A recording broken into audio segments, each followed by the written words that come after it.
son terapias contextuales, pero siempre estamos bajo el análisis de conducta en general con todos esos casos clínicos.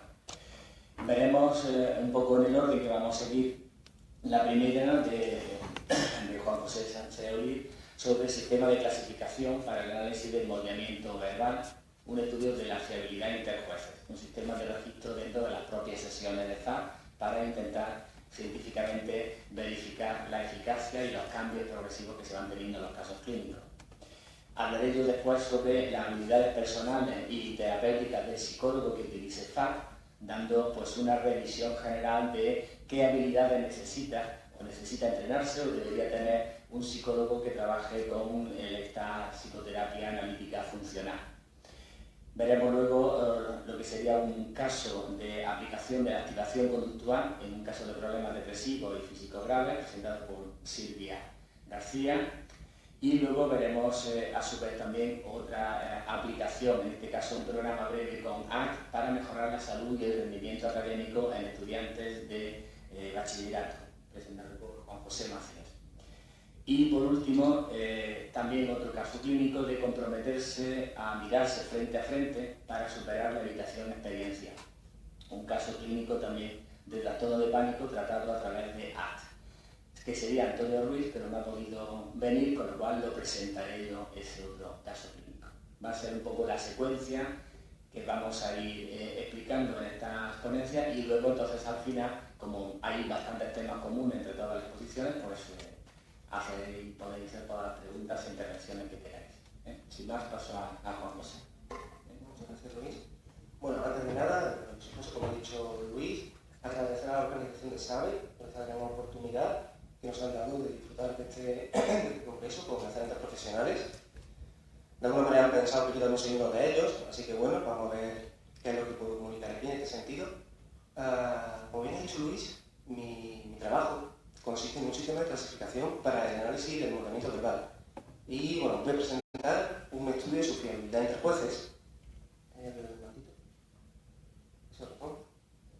Vale, perfecto. Y bueno, el sentido de este estudio es, ya como se comentó un poquito en sesiones anteriores,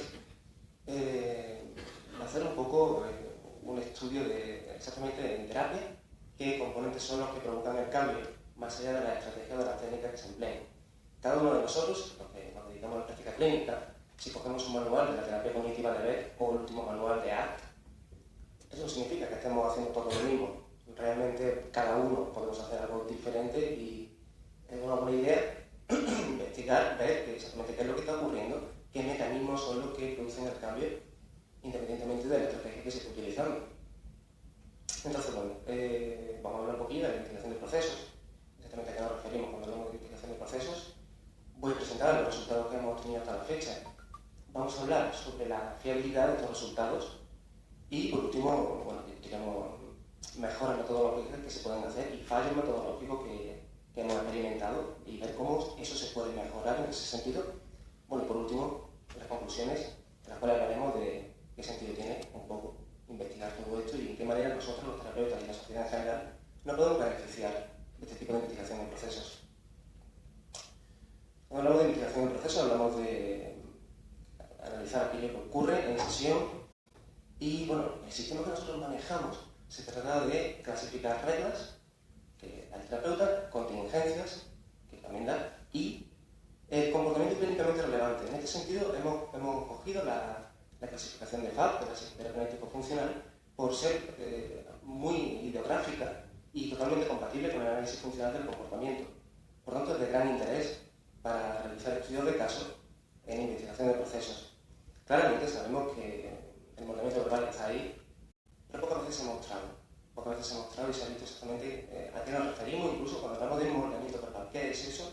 Y cómo podemos enseñar a un terapeuta que moldee verbalmente el comportamiento. Muy a grandes rasgos,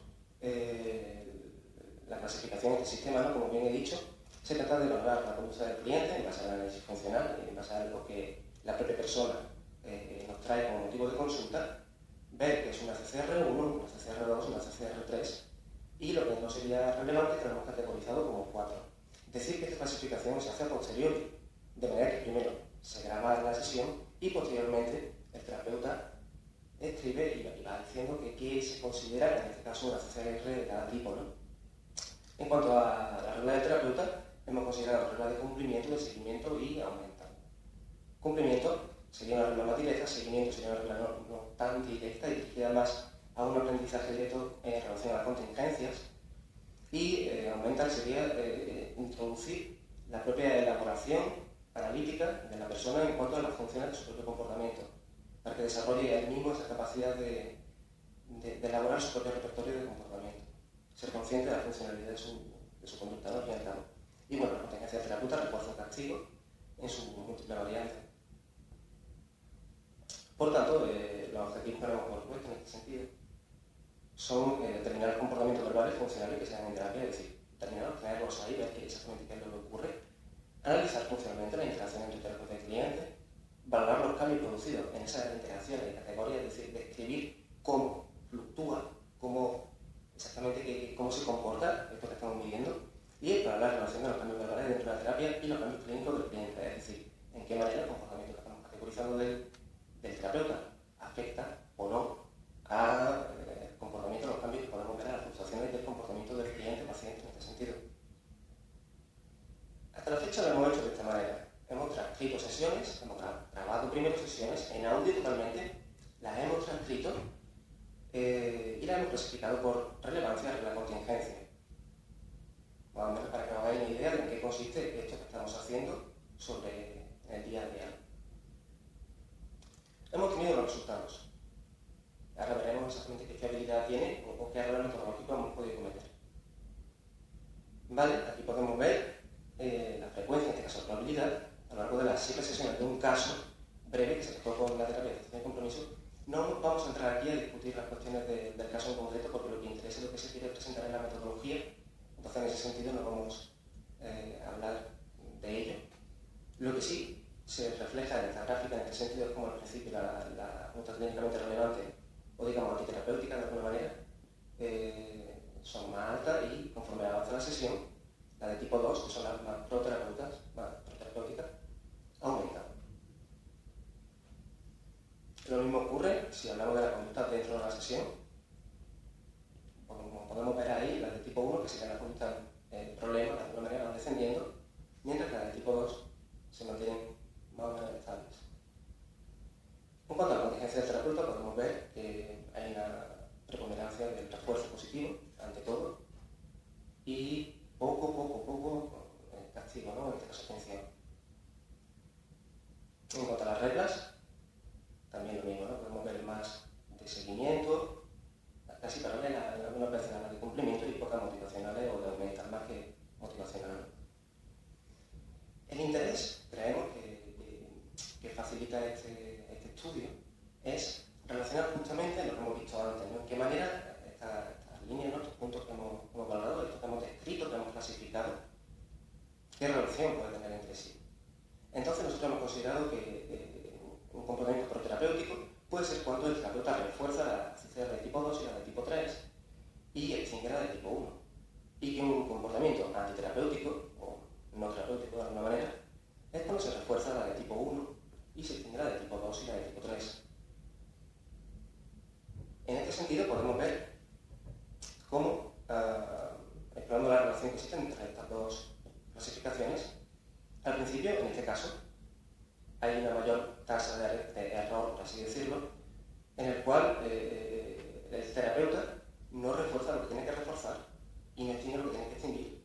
Patrón que se invierte, como podéis ver, ¿no? Y al final de las sesiones es totalmente opuesto, de manera que puede describirse a priori, muy a priori, cómo el terapeuta aprende a discriminar mejor y sobre todo a tener mejores contingencias en relación al comportamiento del propio cliente. Como decíamos, tenemos serios problemas metodológicos en este sentido. ¿Por qué digo esto? Porque a la hora de clasificar el comportamiento, valorándolo con la capa de COE, no hemos encontrado grandes resultados, de manera que el efecto, la fiabilidad entre jueces es moderada. ¿Qué significa esto? Que dos personas clasificando la conducta clínicamente relevante del mismo caso han encontrado una fiabilidad,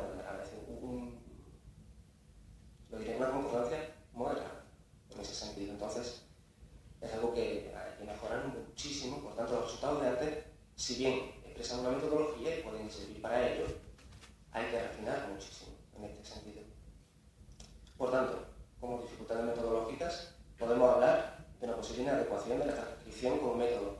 Y en este sentido, lo que quiero decir es que no es lo mismo que yo os diga a vosotros, que salgáis aquí fuera, anotéis en un papel lo que habéis visto, me lo traigáis, y eso es lo que vamos a clasificar, a que salgamos aquí fuera y directamente, conforme estamos observando, clasifiquemos. Nosotros hemos hecho lo primero y tampoco sabemos si lo segundo realmente nos va a aportar una mayor fiabilidad porque no tenemos datos. Entonces, vamos a proponer hoy a ver qué ocurre en ese sentido. Esperamos que eso aporte una mejora en el sistema de clasificación.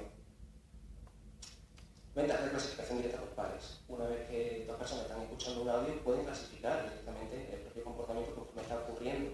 Pueden discutir y pueden depurar el sistema de clasificación. Por lo tanto, también esperamos que eso aumente la fiabilidad, ¿no? Y la validez, al fin y al cabo, de este sistema de clasificación.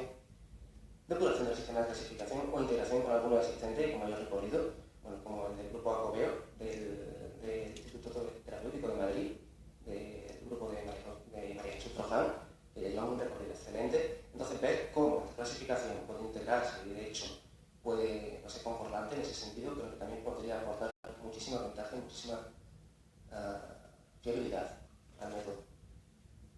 Por último, también decir que cuando hablamos de refuerzo que de castiga, hablamos de contingencia posiblemente de refuerzo. Es decir, esa hipótesis no se puede validar, en ese sentido no estamos en ese nivel de análisis. Por tanto, hablamos de que este comportamiento tiene la posible función de refuerzo.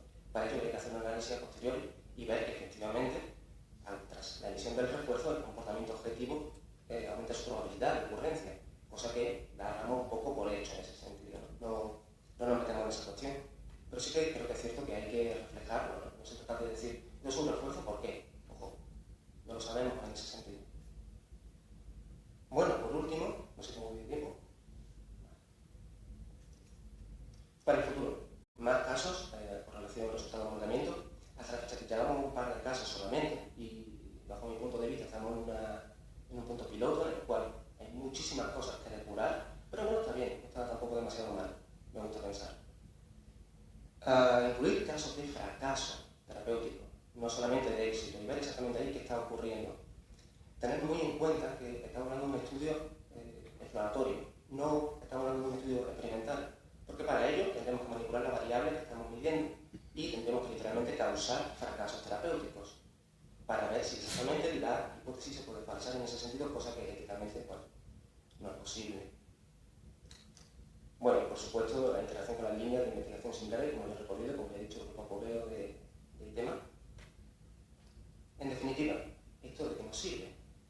Este procedimiento, esta manera de analizar la información y de generar contenido, ¿no? De generar conocimiento, pero ante todo tiene una utilidad evidentemente práctica, en el sentido de que permite entrenar a terapeutas, es decir, terapeutas que sigan este modelo de investigación de procesos. Claramente van a estar viendo cómo su propio comportamiento puede ser más o menos eficaz para modificar el comportamiento del cliente. Por tanto, tiene un valor didáctico, bajo mi punto de vista, increíble.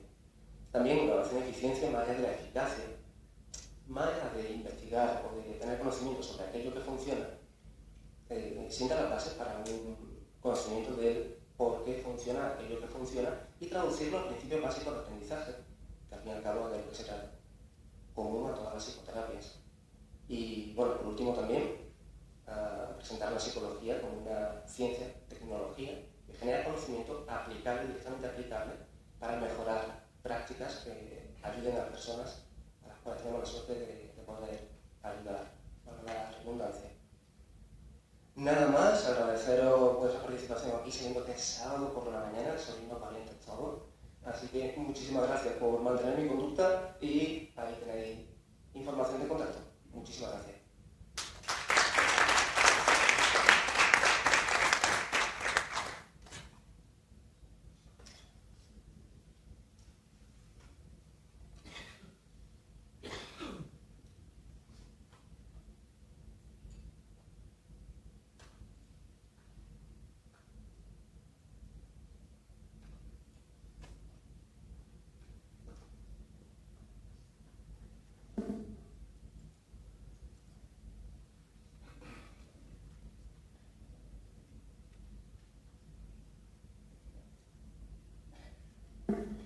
Bueno, yo por mi parte En este caso voy a hacer una exposición más bien teórica o conceptual, o quizás también para algunos clínicos que puedan trabajar en FAP o alguna de las terapias conceptuales, pues le pueda servir de orientación y un poco por lo menos algunos consejos para lo que conocemos sobre esta terapia y las aplicaciones que vamos haciendo poco a poco en estos últimos años.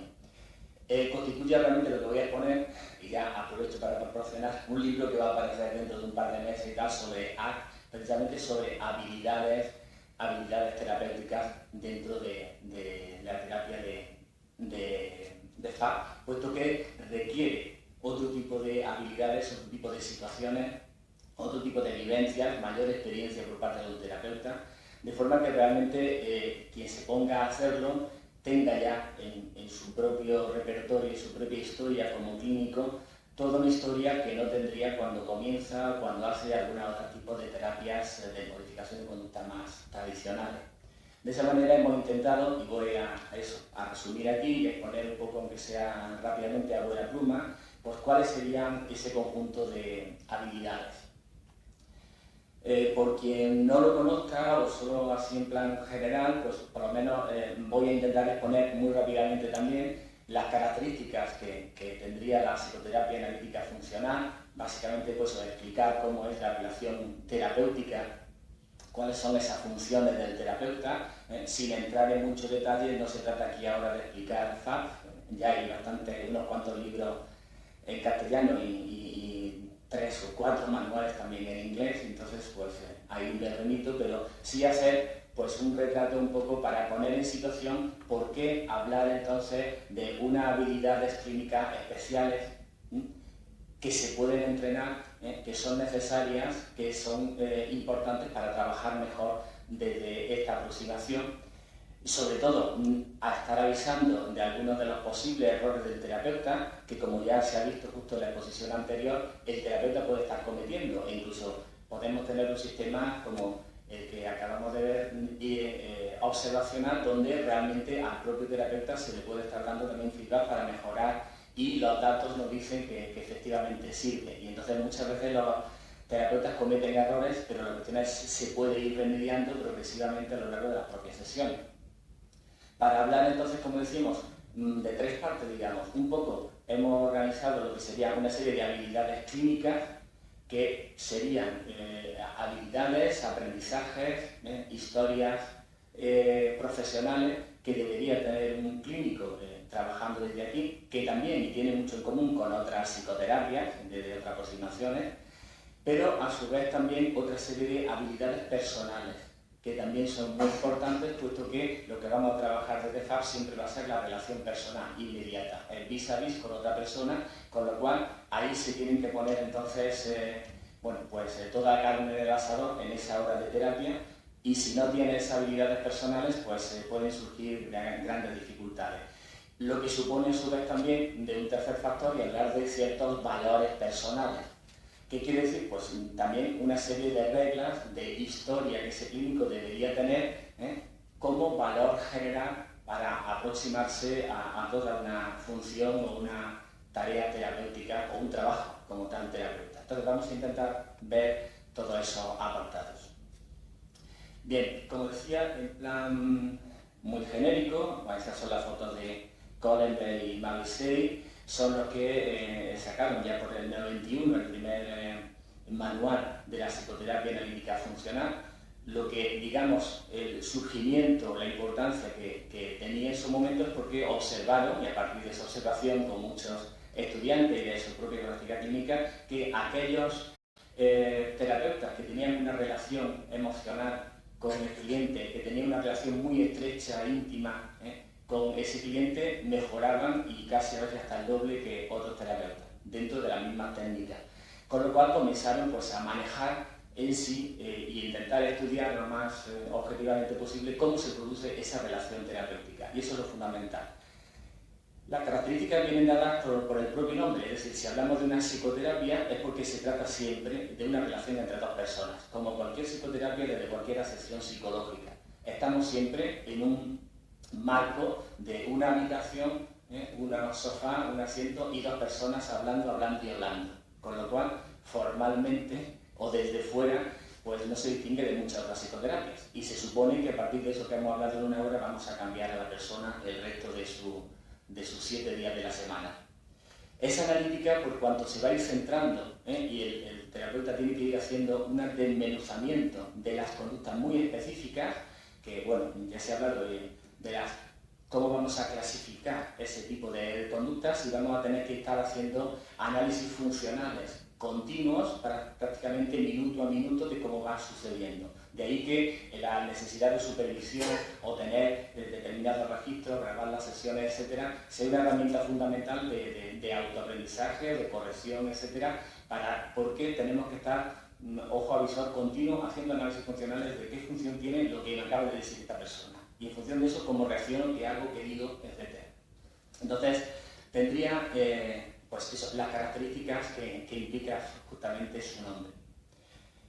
En este sentido, como decíamos, la relación terapéutica va a ser el marco, no es la técnica, es el marco donde se van a poner en marcha todas las habilidades, todas las técnicas, sobre todo el uso del lenguaje. Vamos a estar entre dos personas, dos adultos, donde básicamente lo que se está haciendo es hablar, algunos tipos de ejercicios, algunos tipos de tareas, pero básicamente es hablar y hablar. La cuestión es cómo hablamos y cómo hacemos que manejando el lenguaje podamos cambiar la conducta de otra persona. Lo que vamos a hacer, y es la diferencia respecto a otro tipo de terapias contextuales, y ya no digamos de otras terapias cognitivo-conductuales en general, es que el cambio de conducta se tiene que producir en directo, dentro de la hora de sesión. Si no conseguimos cambiar la conducta ahí, es difícil obtener luego, pues eso, una generalización. Por eso es una terapia muy intensiva, una hora de trabajo muy concentrada, y los cambios se tienen que producir ahí. No es enviar tareas para casa o hacer cosas después ni nada similar. En la hora de trabajo se tienen que ir produciendo los cambios. Y lo que se va a buscar, a diferencia también de otras terapias más cognitivo-conductuales, pues es una generalización funcional. Es decir, que las funciones que tiene esa conducta delante de nosotros encontremos y se produzcan también los cambios fuera, en su vida diaria. Pero la misma función, no el parecido o la forma que tiene esa conducta delante de nosotros, sino la misma función. En muchos de los casos funciones evitativas, y vamos a intentar buscar funciones de reforzamiento positivo natural en su ambiente diario. Como decíamos, va a ser siempre un proceso interactivo, individual, con lo cual cada caso es único y realmente vamos llevando una dinámica muy de diálogo socrático, diálogo continuo, que es eso, muy interactivo entre los dos. Tan interactivo que realmente el terapeuta está también cambiando continuamente. Es decir, es una vía de doble sentido. No solo vamos a cambiar a ese cliente e intentar mejorar los problemas que trae a consulta, sino que nosotros con cada caso vamos a tener una historia nueva y también nos va a cambiar eso. Y cambia la vida a veces. Como una característica más, ya se ha hablado un poco antes para poner en escena lo que es FA, pues tendríamos básicamente que estar atendiendo a 3 tipos de conductas. Uno que se denomina simplemente eso, conductas clínicamente relevantes tipo 1, que serían los problemas tanto dentro como fuera que presenta ese individuo, es decir, que le hacen sufrir, que son el objeto de cambio, básicamente lo directo. Las de conductas tipo 2, que serían las conductas de mejoría o de cambios positivos, que se van a ocurrir tanto dentro de la sesión como fuera de la sesión. La mayoría de las veces vamos a buscar o van a ser conductas incompatibles o conductas contrarias a la de tipo 1, se supone. Y luego conductas tipo 3, que serían las respuestas verbales que describen a su vez contingencias. De forma que esas respuestas verbales a manera de reglas, de autorreglas, reglas autogeneradas o bien reglas de seguimiento, como también se ha hablado antes, en ese caso permanezcan en la vida del individuo y hagan que la eficacia de la terapia sea a largo plazo. Cuando un individuo ha adquirido esas reglas verbales por sí mismo a lo largo de la terapia, no necesita volver a recordarle qué hacer. O si le surge otro tipo de problemas, sabe cómo enfrentarse, qué hacer con ello, porque ya ha aprendido y ya lo tiene en su repertorio esas reglas verbales sobre cómo se relaciona él con el mundo. O sea, vamos a básicamente estar siempre hablando de esos 3 tipos. Luego FA es así de sencilla, pero compleja de aplicar. Simplemente nos dice, fíjate en estos 3 tipos de conducta, y luego dice, pues intenta seguir estas reglas terapéuticas, esos consejos generales. La primera de ellas es observar la CCR, es decir, las conductas clínicamente relevantes. Hay que adquirir y de ahí vamos derivando lo que vamos a hablar después de las habilidades que necesita ese terapeuta. Tenemos que estar ojo a visor continuo observando cualquiera de las conductas clínicamente relevantes. ¿Cuáles son? Si no se produce, hay que evocar las conductas relevantes tipo 1. Es decir, que un individuo que tenga problemas, pues a lo mejor con una etiqueta de trastorno límite de la personalidad, que tiene estallidos emocionales, los estallidos emocionales tienen que surgir delante de nosotros. Si no, no estamos haciendo nada. Y tenemos que intentar cambiarlos, modificarlos dentro de la hora de sesión. Con lo cual, si la persona acude a consulta, que es un contexto muy diferente a su vida habitual, pues probablemente a lo largo de una hora no van a surgir ese tipo de cambios emocionales. Hay que provocarlos. Eso va a necesitar por parte del terapeuta unas habilidades para saber cómo hacerlo. Y por otra manera de esas reglas sería reforzar las conductas tipo 2, para que vayan aumentando progresivamente. Pero hay que tener en cuenta que estamos delante de un adulto de 30, 40, 50 años y no le vamos a estar diciendo muy bien, magnífico, como un niño pequeñito, o dando puntos, como se puede hacer en la escuela. Es decir, que lo que se va a hacer en esta terapia es precisamente intentar aplicar el reforzamiento de una manera muy natural, muy inmediata, pero muy natural a lo que es una relación hablada entre dos personas adultas, y no tratarlo ni de sujeto experimental, ni de niño al que se está diciendo continuamente muy bien. Entonces, eso requiere otra serie de habilidades para que el terapeuta sea natural y sepa reforzar de una manera natural. Otra de esas reglas sería atender a los efectos de reforzamiento del propio terapeuta. Es decir, como justo se acaba de mencionar también, asumimos que lo que estamos haciendo es reforzante para el individuo, pero hasta que no aumenta esa conducta no tenemos realmente la plasmación o la seguridad de que estamos siendo reforzantes para esa persona y aumentamos conducta. Entonces, hay que desarrollar también el repertorio de ser sensibles a los cambios que se van produciendo, porque si no, no sabemos si estamos siendo efectivos o no. Y por último, otra de esas reglas sería entonces proporcionar interpretaciones funcionales para esa CCR3, es decir, dar ejemplos, historias, dar pistas, reglas o reglas indirectas, de forma que el propio individuo vaya obteniendo y vaya sacando a lo largo de esa hora de terapia esas CCR3 que constituirían entonces sus valores, sus reglas, su forma de actuar en adelante. Como decíamos, la interacción fundamentalmente es una interacción dialogada, o sea que de ahí que si le decimos que es un diálogo socrático, un dialéctico, etc., pues estamos hablando exactamente lo mismo que hablan muchas otras psicoterapias, es decir, es una interacción natural hablando entre dos adultos. La cuestión es lo que estamos haciendo ahí. La diferencia respecto a otra terapia es que sabemos qué tipo de contingencias, qué procesos de aprendizaje, qué técnicas concretas están utilizando dentro de ese diálogo. No es un diálogo cualquiera ni de cualquier forma, sino que tiene siempre una función y un sentido. Y al desarrollarlo entonces entre dos adultos, necesariamente hay que desarrollar una relación de una gran intimidad, una gran cercanía con la otra persona, porque es lo que más va a reforzar de una manera afectiva y efectiva a otro adulto. De forma que a lo largo de las sesiones hay que conseguir realmente pues, lo que algunas otras terapias llaman a lo mejor empatía, comprensión, etc. Ahora veremos entonces qué habilidades necesita el terapeuta para desarrollar todo eso. Y como decíamos, se está utilizando siempre el reforzamiento natural a lo largo de todo el diálogo. Con lo cual implica que tanto el terapeuta como el cliente pues, tengan algunos elementos vivenciales también comunes. Si tenemos de frente a alguien muy radicalmente diferente por edad, sexo, ideología o lo que sea, la terapia va a ser bien difícil, porque no tenemos elementos comunes en ese diálogo para intentar cambiar, modificar y reforzar de una manera natural. Si no, nos va a salir pues, cosas como muy artificiales, comentarios que realmente no son auténticos del propio individuo. Eso supone que hay que desarrollar entonces algunas otras habilidades vivenciales también, como he dicho antes, en el terapeuta. Las funciones básicas que va a desarrollar entonces un terapeuta a lo largo del FAC, pues provocar conductas de tipo respondiente, es decir, tiene que poner las condiciones a lo largo de ese diálogo, a veces utilizando ejercicios experienciales, a veces metáforas, a veces utilizando las circunstancias naturales de la hora de sesión, el que de repente alguien llame por teléfono, el que nos tengamos que ausentar, el que no hayamos dormido ese día y de repente estemos en las nubes, es decir, aprovechar determinadas estimulaciones para provocar respondientes en el individuo y que surjan los problemas.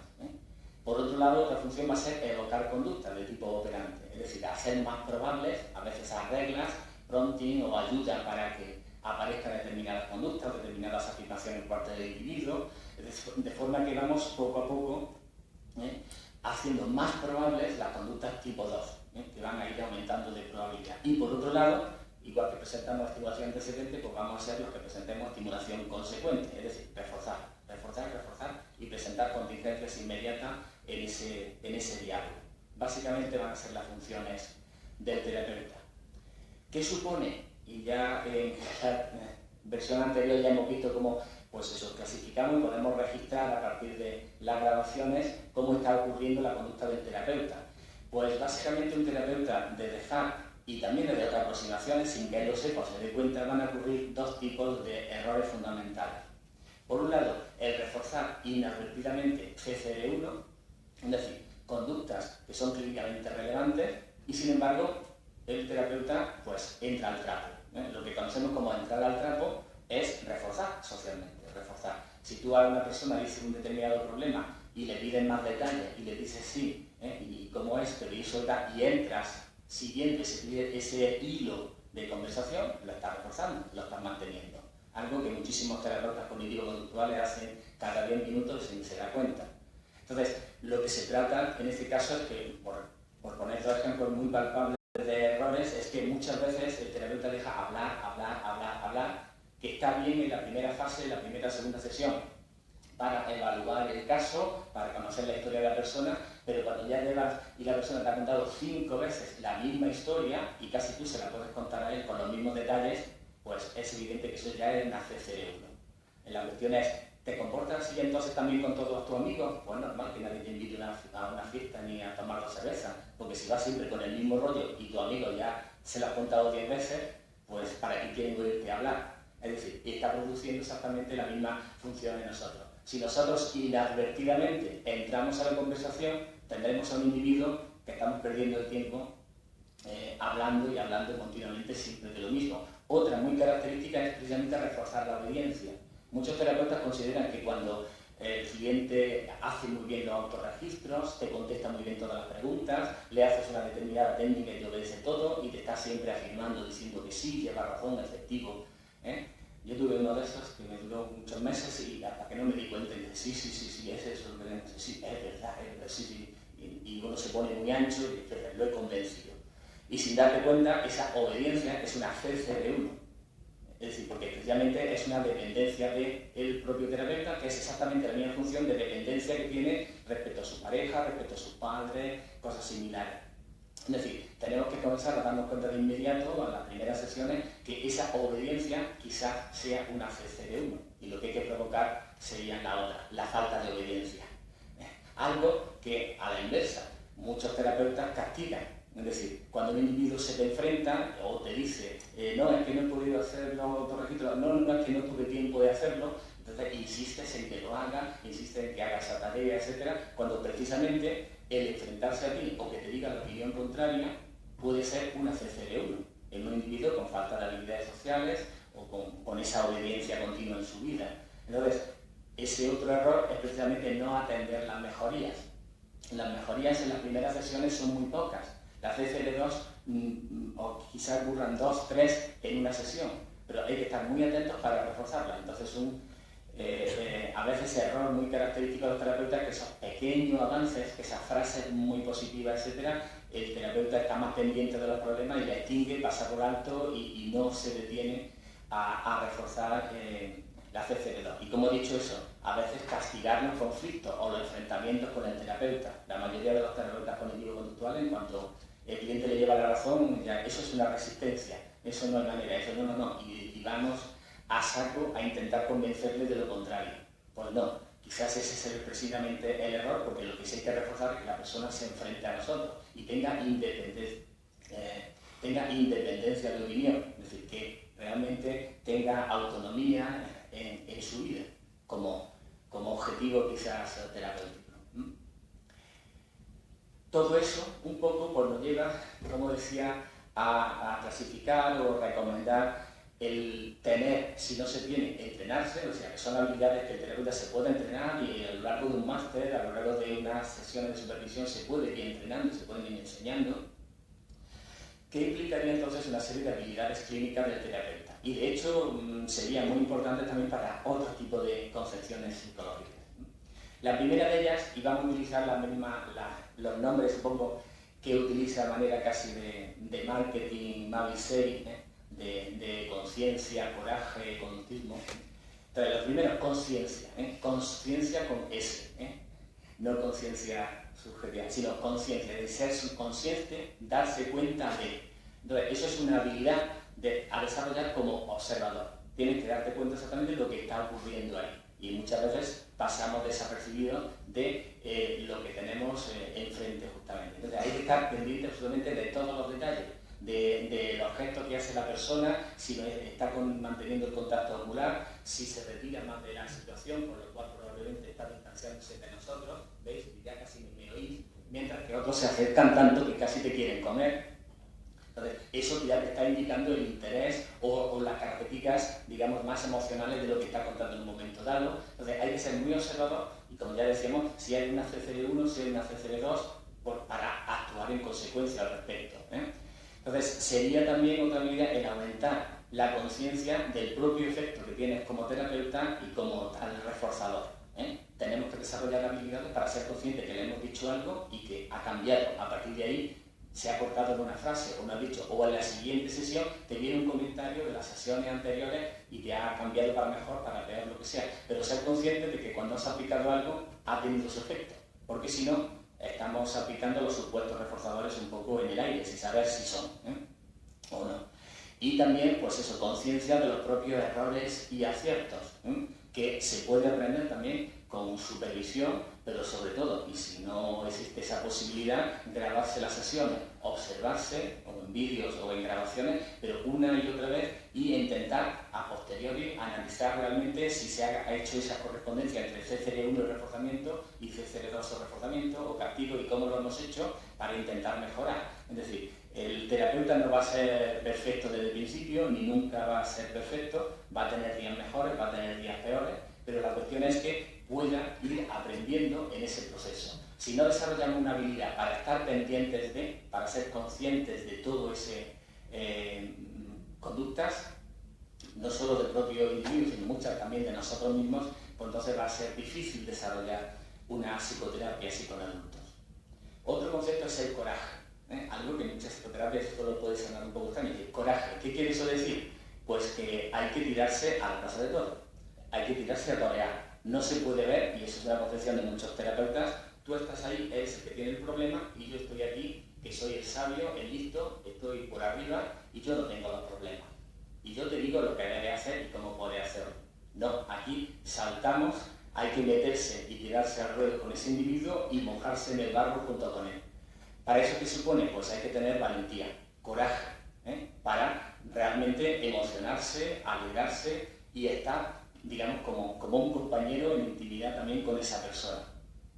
Eso supone también, por ejemplo, habilidades para utilizar la estimulación suplementaria, que eso a veces son muy sutiles, es decir, ir dando frases, inicios de alguna determinada frase, dar indicaciones, dar pistas para que la persona revele alguna otra información, dé algunas conductas tipo 2, llegue a dar lugar a alguna de esas respuestas verbales de tipo 3, etc. Y eso lo vamos a hacer, pues igual que hacemos un sistema de prompting, de ayuda en niños con retraso, etc., pues lo vamos a hacer presentando sistemas de ayuda, estimulación suplementaria en ese diálogo, para que vaya surgiendo. También es muy importante el manejar adecuadamente las autorrevelaciones, algo que muchos terapeutas no suelen hacer o no consideran que eso puede ser terapéutico. Desde este punto de vista es todo lo contrario, implica una gran intimidad, da una gran fuente de reforzamiento respecto a esa persona y entonces el terapeuta ha de saber hacerlo.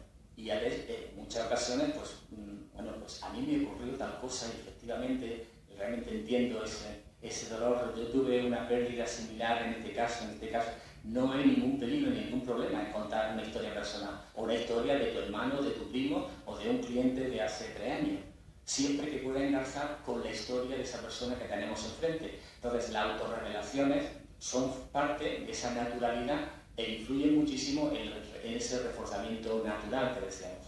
Eso supone entonces, como tal, coraje de un terapeuta, el intentar conocerse a uno mismo. Es decir, el gnosis geotón de los griegos, pues lo volvemos a traer aquí, pero no puedes conocerse en el sentido metafórico ni bíblico tampoco, sino realmente conocer tus propias conductas. Conocer a uno mismo es cuando puedes predecir hasta qué punto te comportaría en tal sitio de tal manera. Es decir, si yo estuviera en la plaza de toros y con el capón delante y un toro de 500 kilos se me viene encima, ¿qué haría? Y si sabes qué haría, te conoces. Ese es el sentido de conocerse. Entonces, es saber qué harías en una determinada situación, cuáles tus propios miedos, tus propias evitaciones, y en esa relación terapéutica el terapeuta está llevando su propia historia a lo que está hablando allí también. Y entonces, si tú tienes un cierto miedo a la intimidad, a decir determinadas palabras, o un cierto miedo a tocar, o a reírte, o a emocionarte, pues lo vas a tener difícil. Y eso se puede aprender, Es decir, no se trata de ir muy profundamente en plan filosófico a conocerse uno mismo, sino conocer un poco cuáles son tus propias limitaciones, cuáles son tus propios repertorios, de qué historias partes, porque eso es lo que luego va a poner sobre la mesa a lo largo de la terapia. Y también algo que los terapeutas no suelen hacer es exponerse, abrirse, es decir, sentirse y que tengan las sensaciones de ser vulnerable. Algo que normalmente no solemos hacer, nos dejamos, como decía, siempre desde la barrera. Yo estoy aquí, tú a mí no me tienes por qué conocer ni nada de mi vida, ni yo exponerte cómo me siento, me dejo de sentir en un determinado momento. Yo soy el profesional y esto aquí es una frialdad, y más y además mi historia desde el punto de vista muy experimental, con todo lo que he ido seguido, con lo cual cuesta mucho. Entonces, en este sentido, exige tener experiencias y habilidades para mostrar coraje, para ser vulnerable, para llorar en un momento dado y que no pasa nada, para emocionarse y que no pasa nada, para hacer autorrevelaciones y que no pasa nada. Es decir, la vulnerabilidad es parte de nuestra propia psicología y nuestro ser humano. El terapeuta pues también tiene que mostrarlo. De ahí lo de ese coraje y tener valentía en la relación terapéutica. Y por otro lado también otro concepto genérico del amor clínico. Aquí el problema del amor cuando vamos al español ya contiene más connotaciones que los norteamericanos, pero lo que se trata precisamente es de desarrollar digamos, una relación donde haya mucha compenetración, es decir, un amor terapéutico de cuidado del otro. Lo que se trata en esa situación es de aprovechar nuestras propias emociones, lo que sentimos privadamente, y no quedárnoslo, sino amplificarlas, mostrar esas emociones, mostrar ese amor hacia el que tenemos enfrente. Y en este caso, lo que se trata entonces es de reforzar eso de una manera cálida, afectiva, tocar, llorar junto con él, abrazarlo si hace falta, es decir, mostrar esa atención hacia el otro. A eso es lo que nos estamos refiriendo con ese amor, es decir, mostrar un interés auténtico por la otra persona. Y siempre tener un poco, y de ahí un poco también todos esos conceptos y valores que debe tener un terapeuta, que la primera ley o mandamiento de un terapeuta es el máximo beneficio del otro. Eso es estar por delante de todo lo demás. Hay que cobrar, hay que ganar un dinero, pero eso no implica que no puedas tener una relación de mayor intimidad con esa persona, de realmente una compenetración, una unión emocional, que es la que te va a propiciar ir modificando la conducta de esa persona poco a poco. Tener en cuenta un poco de ese tipo, quizá a algunos les pueda sonar un poco conceptos un poco abstractos, se pueden operacionalizar si queréis preguntar en cualquier momento, cualquier evento, pero la cuestión es aplicar los mismos principios que ya sabemos de sobra, que están probados desde los años 60, pero hacerlo con un adulto que tiene una historia, que tiene todo un repertorio muy complejo de lenguaje y donde realmente tenemos que poner en marcha todas nuestras máximas habilidades para cambiar a esa otra persona. Y por último también, pues junto con el coraje, el amor, también conductismo, que no se olvide. Es decir, eso supone también desarrollar habilidades clínicas de aprendizaje muy variado, en análisis de conductas de contextos muy variados. Una recomendación que hacemos, bueno, que ningún máster lo van a hacer, pero sería lo adecuado que aprendiera, es que un terapeuta comenzara con experimentación animal y hiciera moldeamiento, cambiara y viera realmente cómo puede modificar conductas en un animal, seguir con niños con retraso y sin retraso, porque hay que ir a un detalle máximo de cómo cambiar cada conducta, cómo controlar al máximo la estimulación antecedente, los reforzadores que se aplican, con qué programa, etc. Y exige una habilidad y un detalle para trabajar con niños que luego en adultos se difumina todo. Después de eso pasar a terapia con adultos, pero en modificación de conductas más tradicionales, o problemas de fobia, o de exposición, o de entrenamiento de habilidades sociales, o de role-playing, y cuando tienes experiencia, pues vamos a aplicar las contextuales, vamos a explicar lo de FA, porque generalmente son aplicables a casos más complejos, casos crónicos, casos que ya llevan 20 años, de resistentes a otras terapias, casos que no entran en ninguna psicopatología concreta, que son casos de tipo existencial, casos de trastornos de personalidad, es decir, casos, digamos, de la persona llega y dice que se siente vacío, y ahora eso, ¿con qué técnica de modificación de conducta le meten mano? Bueno, pues podemos meterle mano y cambiarlo. Entonces, ese proceso de aprendizaje en un terapeuta sería el idóneo para conseguir y llegar a manejar todo ese tipo de casos más complejos. Decíamos por último porque lo que acabamos de estar haciendo siempre es análisis funcional. Lo que estamos minuto a minuto haciendo en esa conversación y pensando es cuál es la función que tiene esto, para qué lo ha dicho, por qué lo ha dicho, qué puedo hacer. Y estamos manejando el análisis funcional de manera continua. Se necesitarían también conocimientos aplicados para, en un contexto ya natural, emocional, de intimidad, etc. Y desarrollar eso, no ya dentro de una terapia, sino desarrollar eso en otra serie de ejercicios, en tu vida diaria, haciendo, si hace falta, ejercicios espirituales o yendo a clases de teatro o de risoterapia, lo que te dé la gana, pero lo que se trata es que el aprendizaje de ese terapeuta desarrolle una amplia variedad de repertorio. Cuanto más vivencias y más amplia tengas, más fácilmente va a desarrollar una terapia en plan natural. Como decía ya Skinner, pues hay que ser una audiencia no punitiva, no juzgar, aceptarlo todo, ser pues como un colchón de goma espuma que lo absorbe todo.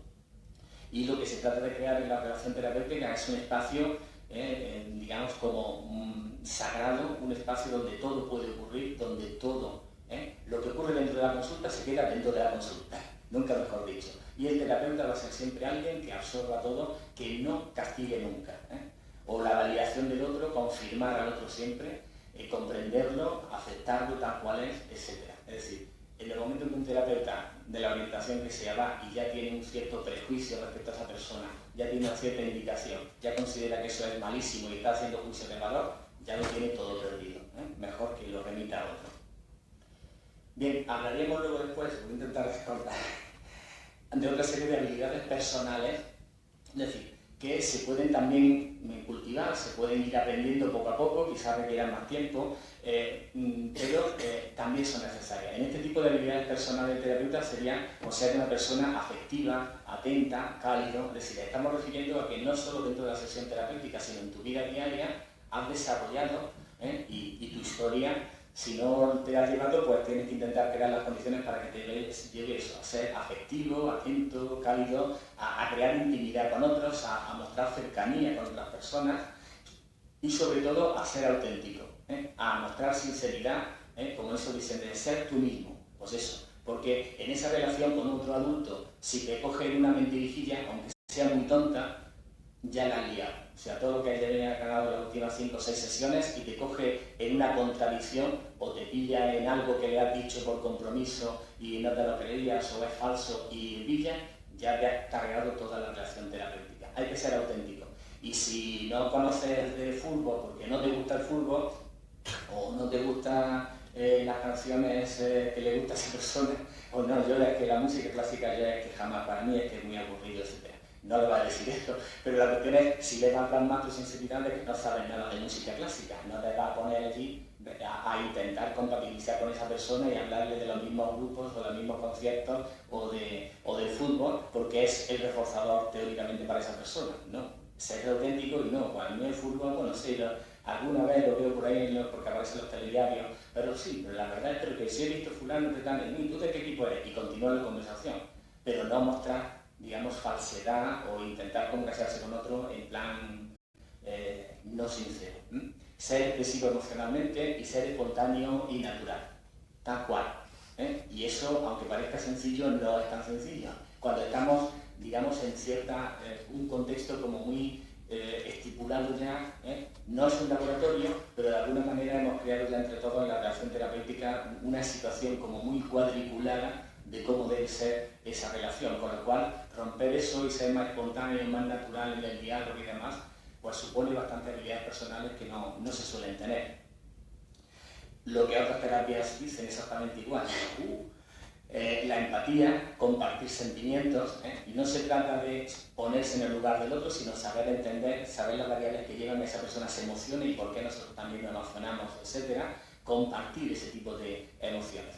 Tomar perspectiva también, de la perspectiva propia, de la perspectiva de clientes, de la perspectiva desde fuera de la relación entre los dos y saber cambiar de lugar en ese contexto verbal de lo que estamos haciendo. Generar confianza, igual que decíamos antes, autenticidad, y va generando a lo largo de las sesiones esa confianza y congruencia. Con las cosas que hagas, las cosas que digas, las cosas que cuentes, ha de ser congruente en todo. Como decía, en el momento en que algo falla, un pequeño detalle y algo que le han mentido, o un pequeño mentira piadosa que se dice muchas veces, y la persona comienza a desconfiar y ya se ha roto esa relación de intimidad. Y por último, como decía también, pues una serie de valores personales, es decir, los valores son reglas de actuación, muchas de ellas son reglas autogeneradas que hemos aprendido a lo largo de un tiempo a partir de nuestra experiencia, los padres, las lecturas y las películas que hemos visto por todos sitios, y al final tenemos una serie de valores, reglas con las que actuar, sobre todo actuar a largo plazo. De esta forma, pues esos valores pues, también se pueden crear o hacer cosas en la vida del propio terapeuta, ya no en la sesión, sino en la vida esa, para intentar fomentar ese tipo de valores. La primera de ellas es ser servicial, es decir, querer ayudar a los demás. Por encima de todo, como un valor, es la ayuda a los otros. La teoría evolutiva últimamente dice que precisamente el ayudar a los otros es lo que permite a la especie humana haber avanzado. Y la cooperación es lo que evolutivamente nos viene mejor más que la competición. Entonces, ser servicial, ayudar al otro. La generosidad, la disponibilidad, no quiere decir que le regalemos la sesión de, bueno, te voy a hacer un descuento de 30 euros. No, si hay que cobrar 100 euros, son 100 euros. Si puedes pagarlo bien y si no, pues lo siento mucho porque yo también tengo que comer y llenar mi frigorífico. Pero la cuestión es disponibilidad para lo que esa persona necesite. Está en muchas ocasiones, a veces pues, en sesiones de otro momento, atender el teléfono en situaciones realmente de estar al servicio de esa persona. El respeto, actuar siempre sin prejuicios, de igual a igual, como decíamos antes, estamos los dos embarcados en la misma barca, remando en el mismo sitio y estamos los dos juntos. No soy yo el capitán y tú el grumete, sino que estamos en la colaboración, el trabajo continuo, como decíamos antes también, la aceptación y la tolerancia, y la sensatez y el sentido común. Es decir, estamos hablando de valores personales en la vida del terapeuta. En muchas ocasiones, pues a veces se hacen preguntas, intervienen sobre cómo se sentía cuando tenía un año, o en el útero materno, o una regresión hipnótica. No tiene mucho sentido común eso dentro de una terapia con un adulto con una serie de años. Entonces, a veces esos valores personales generales de conocer el contexto social y cultural en el que estamos trabajando, pues también ayuda mucho a ir desarrollándolo. Bueno, he hecho una recopilación rápida un poco de todo y bueno, me he pasado. Gracias.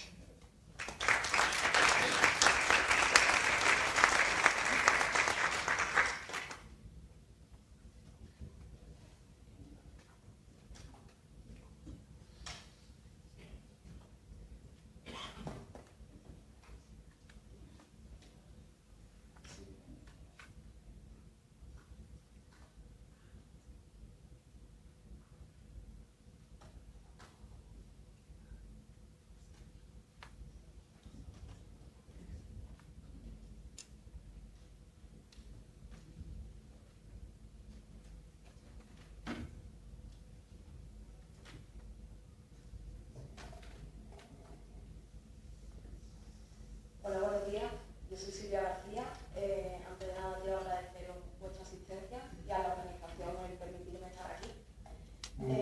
Quiero comentaros que lo que voy a presentar ha sido mi trabajo fin de máster del máster en Psicología General Sanitaria de la Universidad de Málaga, y que también es mi primera incursión en las terapias contextuales y mi primer caso clínico, así que disculpad de antemano por los errores procedimentales y metodológicos que haya aprendido conmigo.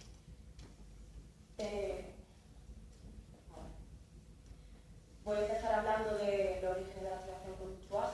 Como origen remoto, bueno, nos tenemos que remontar a la década de los 70 a los trabajos de Förster y Levinson.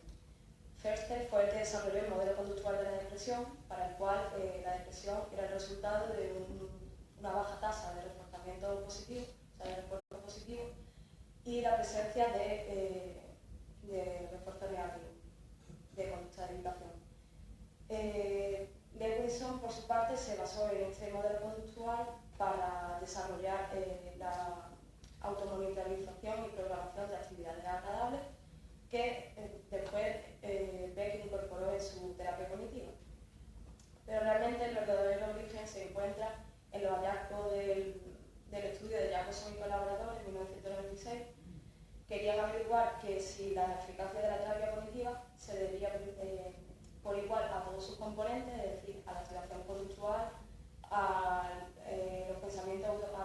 detección de los pensamientos automáticos negativos y a la reestructuración cognitiva, o si por el contrario se debía a uno solo de esos componentes.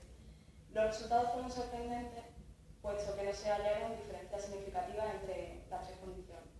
Bueno, esto lo que llevaron a cabo fue el procedimiento de desmantelamiento. Al primer grupo solo aplicaron la activación conductual, la primera parte de la terapia.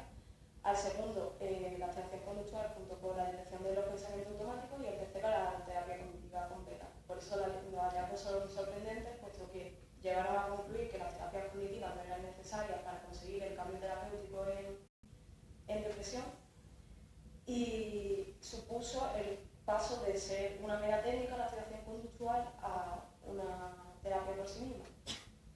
A principios de los 2000 surgieron dos protocolos, el primero del propio Jacobson junto con Martelliaris, y el segundo de la juez Hopko y Hopko, que es mucho más breve. Otros investigadores que han permitido el avance en la activación conductual pues son Canter y Dimitrov.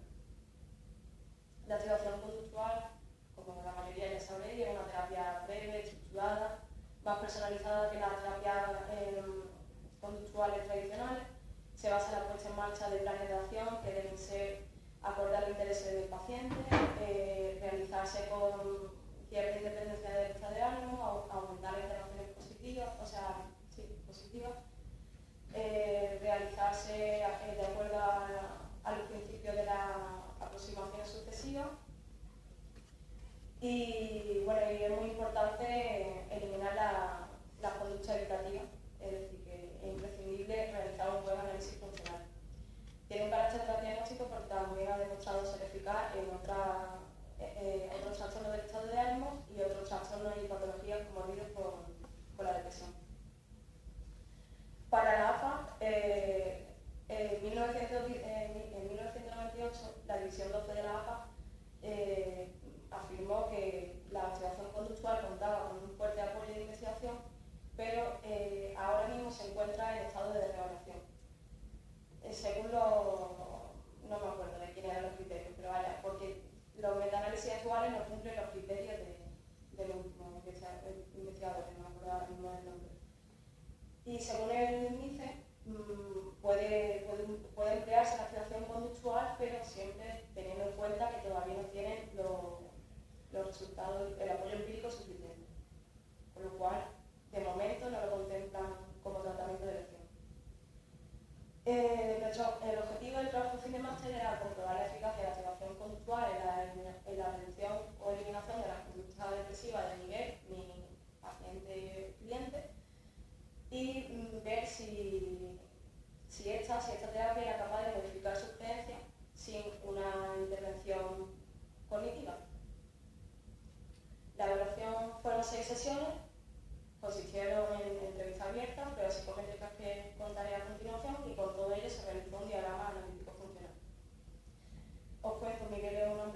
se me ha olvidado decir que tiene 2 hijos y con su hija no se habla desde hace 2 años, por una pelea que tuvo que ahora comentaré.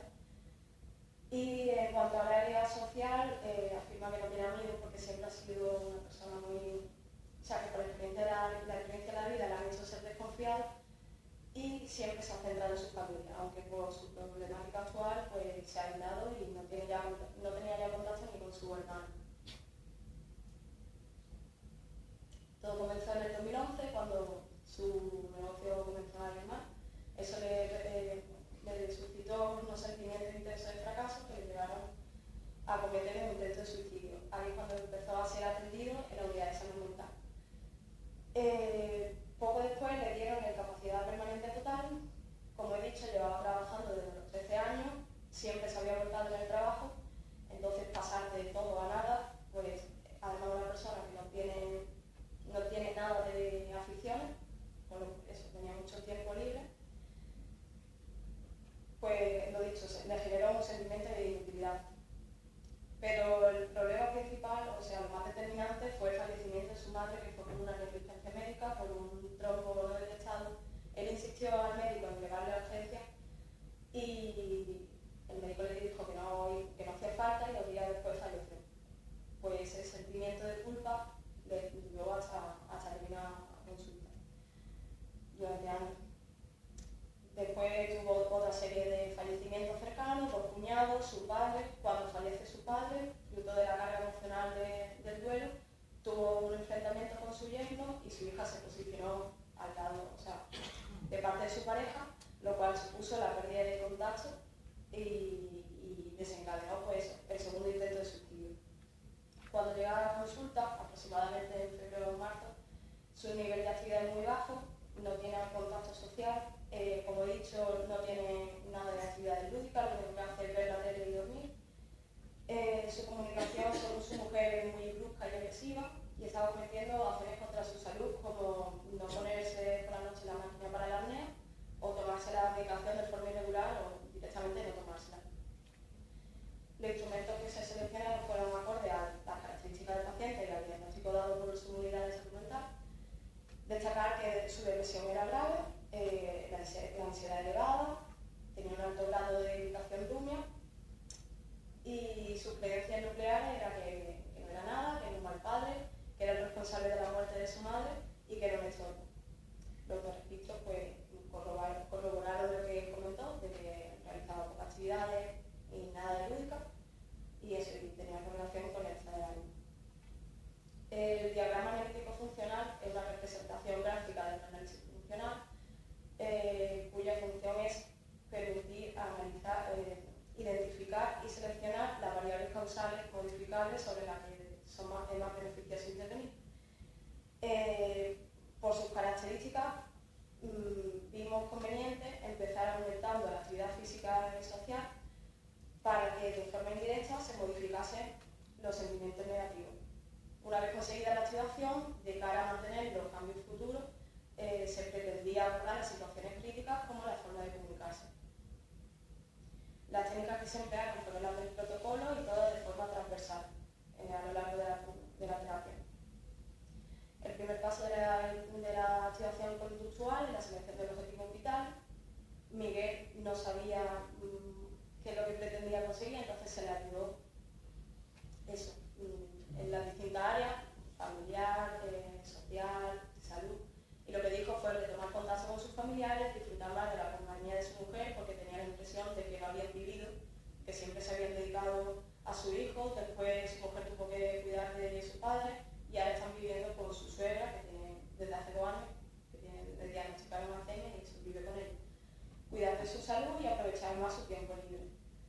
Después se intentó traducir esos objetivos en actividades, estas fueron las que él dijo, y se le pidió que las jerarquizara.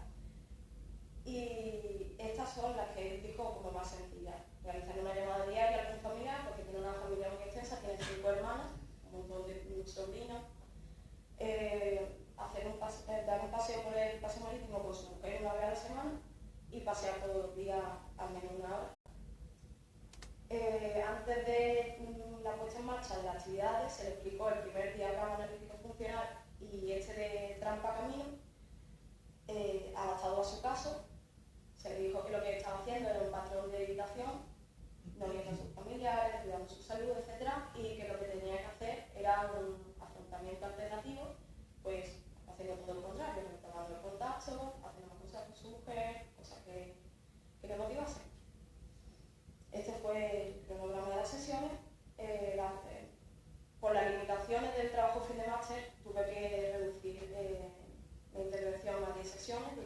7 semanas.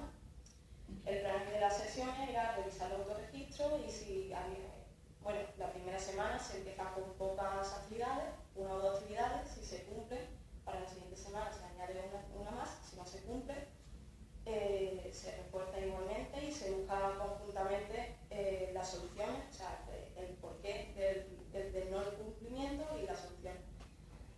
Pues lo dicho, tuvo que limitarse a 7 semanas. Y las últimas 2 sesiones se combinaron por lo mismo, por falta de tiempo, la prevención de recaída y la posevaluación de aquel momento. Una vez que ya terminé el trabajo fin de máster, lógicamente continué con él. Tuve 2 sesiones de refuerzo con él y con su mujer en julio. Seguí mandándole, es decir, mantuvimos la programación de actividades durante todo el mes de julio y le pedí a su mujer que se implicase activamente, porque para ella era clave hacer actividades con ella para su recuperación.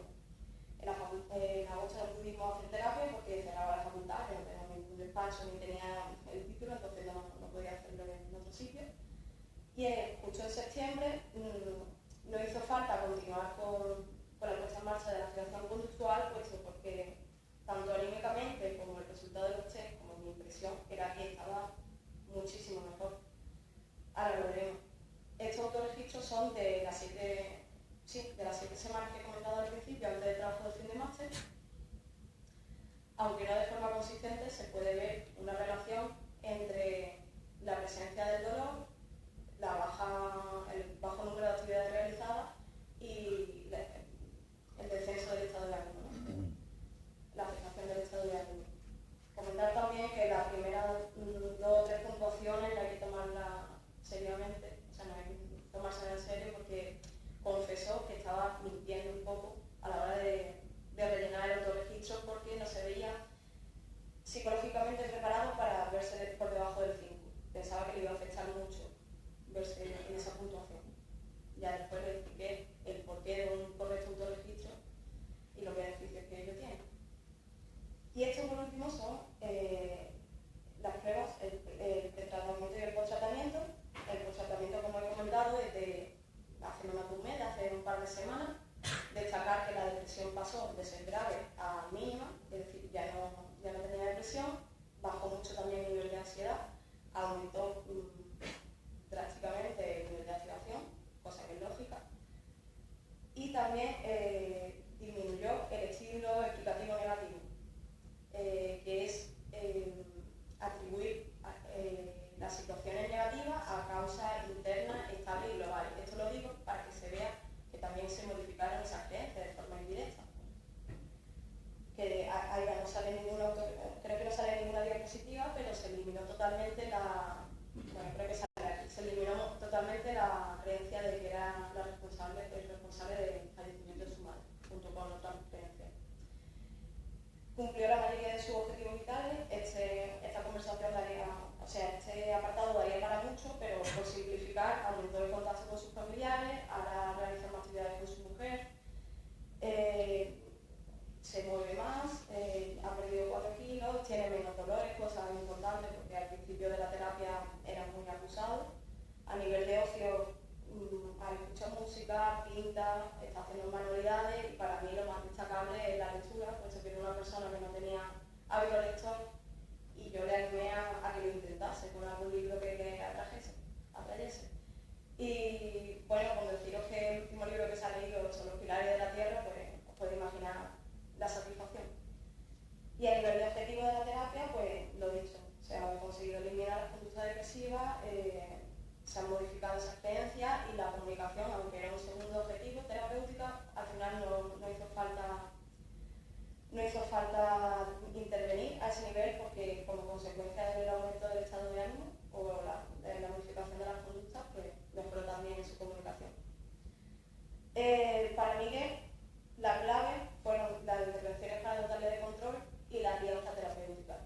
Yo a esto quiero añadir su excelente disposición al cambio y su elevado compromiso, puesto que estuvo rellenando los registros durante 2 meses y nos faltó sesión, salvo por una lumbalgia que dio.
No elegir la terapia a priori con la que el paciente, el terapeuta, por ejemplo, se siente más cómodo, sino la que le venga mejor a esa persona. Es decir, defiende un enfoque ideográfico, personalizado, frente a uno normotético, basado en un diagnóstico como garantía de eficacia. Y eso es todo. Muchas gracias por su atención.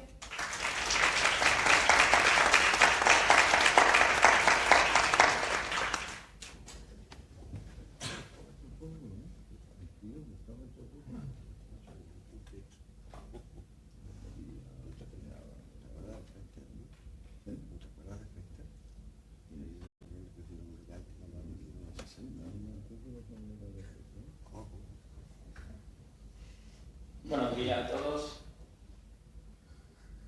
Creo que falta café, por eso están bajando el aire para ver si no nos dormimos. Bueno, yo voy a hablar de un programa breve con FAT para mejorar la salud en estudiantes de segundo de bachillerato. Los que ya me conocéis, yo ya vengo durante estos años aplicando un protocolo a empresas para mejorar la salud y el rendimiento.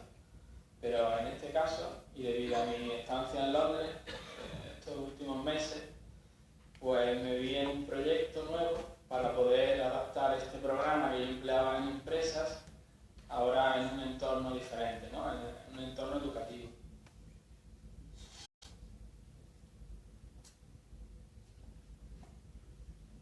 Voy a hablaros de unos antecedentes teóricos, del estrés académico que supone, os explicaré el diseño experimental de la intervención que se lleva a cabo, el programa, hablaré brevemente sobre el programa, luego quien esté interesado me puede consultar y yo pues le paso el programa, hablamos, los resultados obtenidos en esta intervención y la discusión.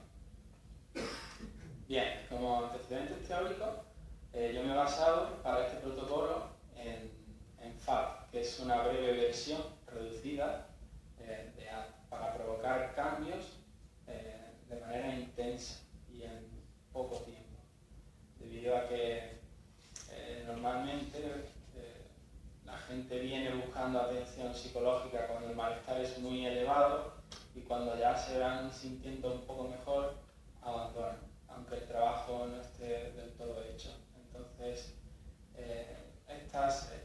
este protocolo intenta que cada sesión sea la última y que se trabaje en todos los procesos claves para mejorar, para producir un cambio intenso y radical y que a largo plazo se sigan manteniendo los efectos.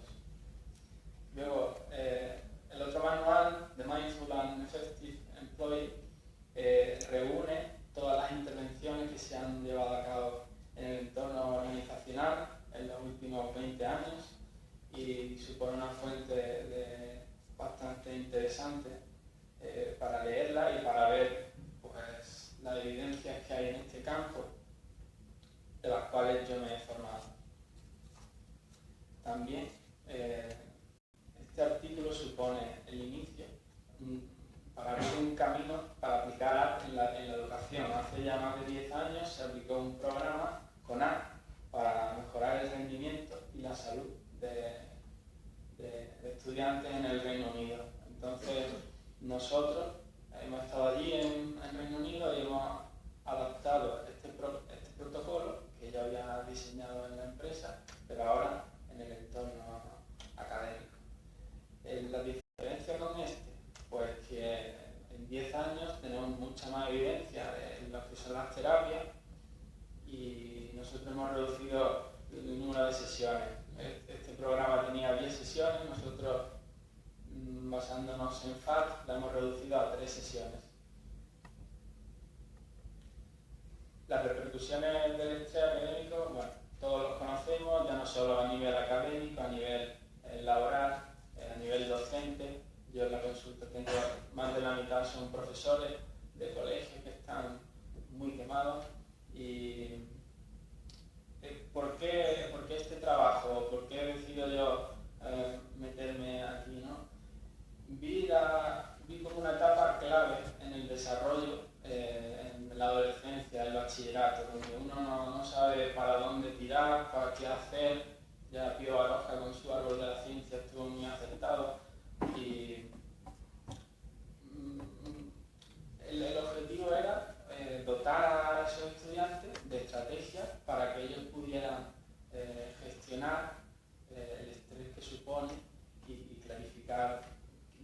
profesores o qué quieren estudiar. Ese era el objetivo principal, ¿no?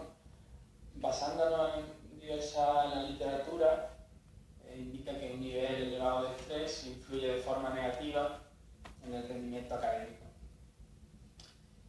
Desde ya en 1984 pues, se estimaba que entre el 25 y el 30% de estudiantes pues, sufren efectos adversos y hasta 10 millones de estudiantes no alcanzan sus objetivos debido a los problemas de rendimiento, etc.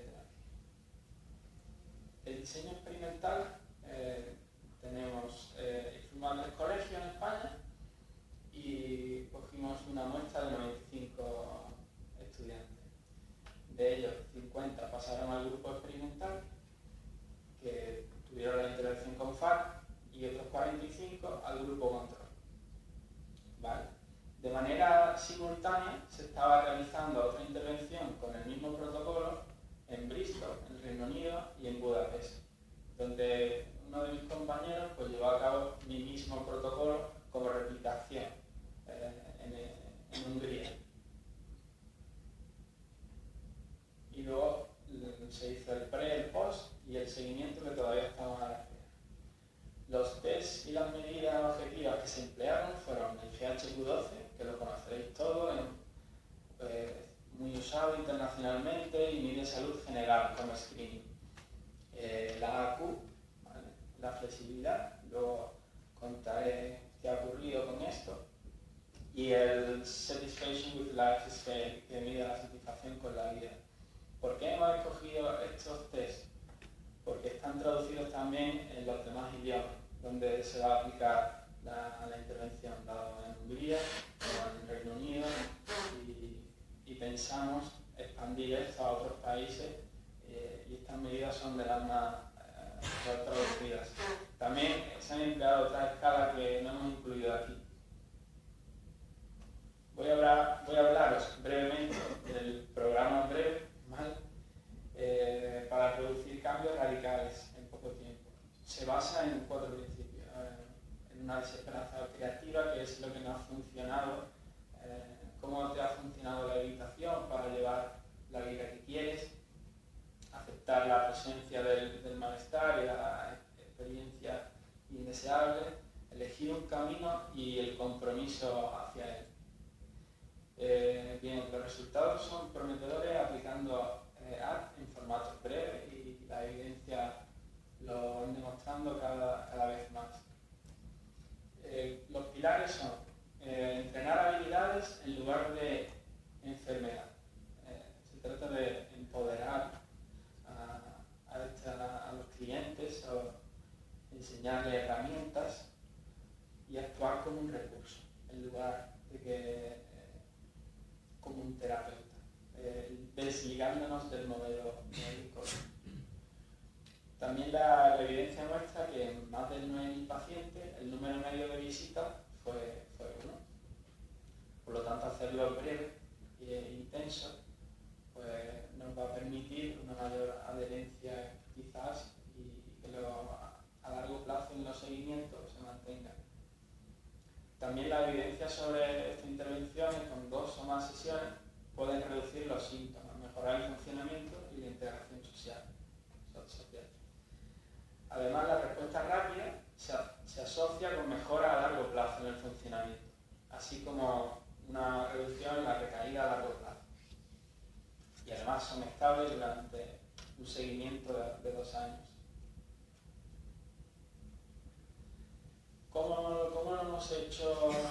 ¿Cómo hemos adaptado al contexto educativo algo aparentemente que es difícil aplicar con niños, con adultos? Hay que cambiar el formato. Entonces hemos usado una serie de vídeos, hemos usado una serie de herramientas, hemos intentado ser flexibles y adaptarnos a lo que tenemos delante, en lugar de coger una receta y aplicar el manual tal cual. Entonces, por ejemplo, vamos a hacer un teatrillo que le vamos haciendo.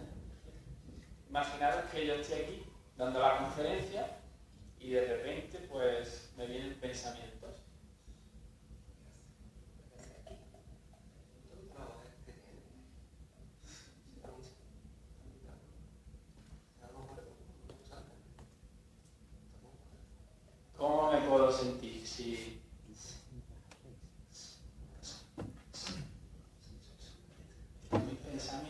conmigo, si le hago caso a esos pensamientos y cada vez habla más alto, yo me puedo pelear con él, que no, que lo estoy haciendo bien, que sí, que tengo muy buena autoestima. Pues porque soy un aquí.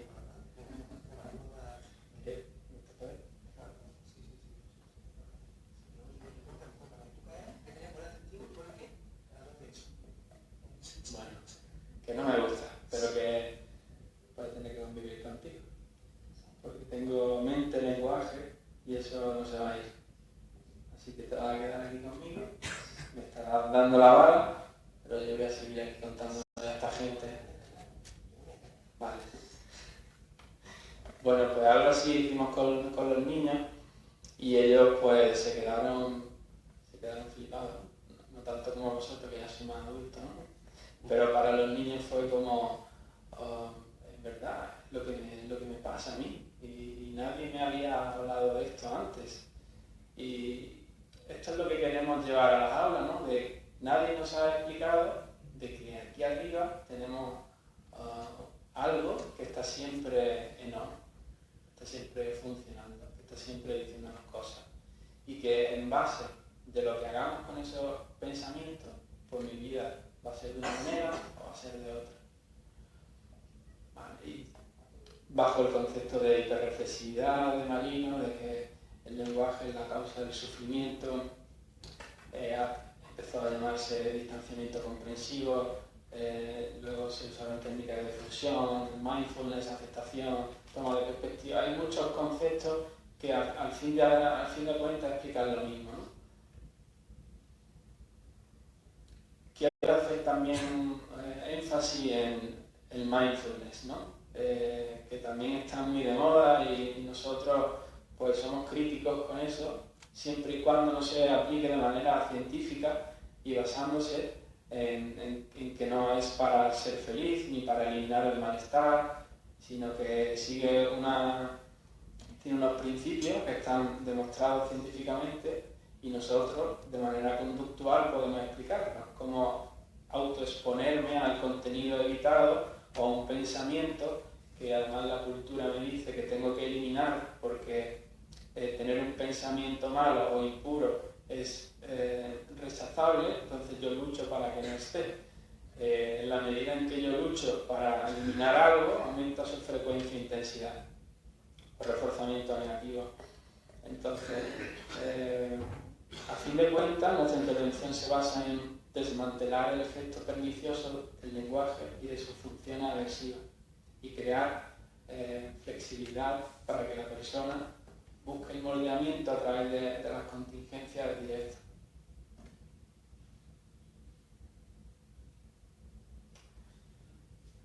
Esta imagen dice mucho. Aparte de que Skinner es uno de mis padres intelectuales, pero los Simpsons también lo son, porque llevo más de 20 años con ellos y siempre lo utilizo para explicarlo de manera cercana, en este caso a los estudiantes, que ven aquí.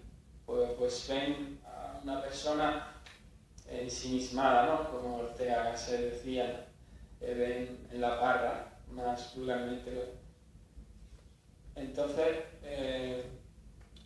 se le enseña a tomar perspectiva de que ellos no son sus pensamientos y de que generar un yo que permita actuar en base a valores y no a pensamientos o emociones que son impermanentes, van y vienen.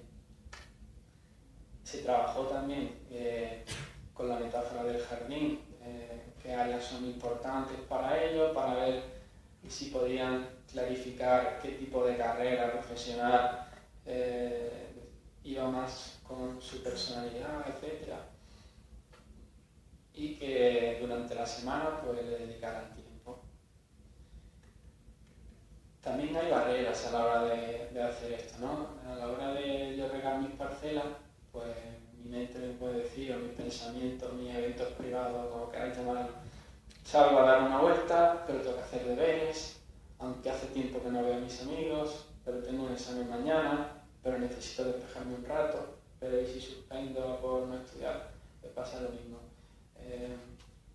En cualquier área de la vida. Entonces el compromiso va a ser con lo que hay algo más allá, ¿no? Que son los valores. Y por el camino vendrán barreras. Se les invita a que tomen acciones y no estén todo el día pendientes. Esto es lo que hace el científico, lo que hacemos, el análisis funcional. Y de que este programa o este protocolo no sea una receta, para que lo pueda aplicar todo el mundo en su casa, como si fuera a hacer en la Thermomix algo, ¿no? Entonces, cada individuo tiene una historia diferente. Evidentemente compartimos una serie de leyes, de principios comunes, pero la historia individual de cada uno es muy diferente. Entonces, se hizo un análisis funcional con cada estudiante en el aula.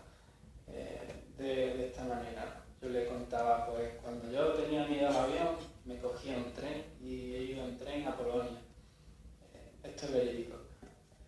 O he cogido un barco para irme a Dublín y me tomaba pastillas y me quedaba en casa. Y, bueno, y eso es cómo funcionaba a corto plazo. Y a largo, bueno, todo el mundo sabemos, ¿no? ¿Qué había, qué contingencias eran las que estaban manteniendo el problema? Y para que ellos durante la semana siguiente, en lugar de eliminar el contenido, cambiaran la estrategia, que es lo único que está mal, con la que deben relacionarse con lo que piensan y sienten.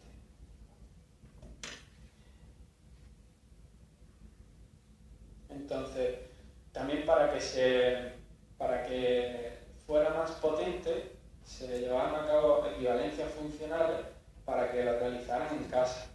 Y por ejemplo, había un chico que me decía, bueno, y si yo quiero ligar y tengo el pensamiento de que me va a dar calabazas, pues mira, coge ese pensamiento por los lados y mira a ver qué te dice tu experiencia.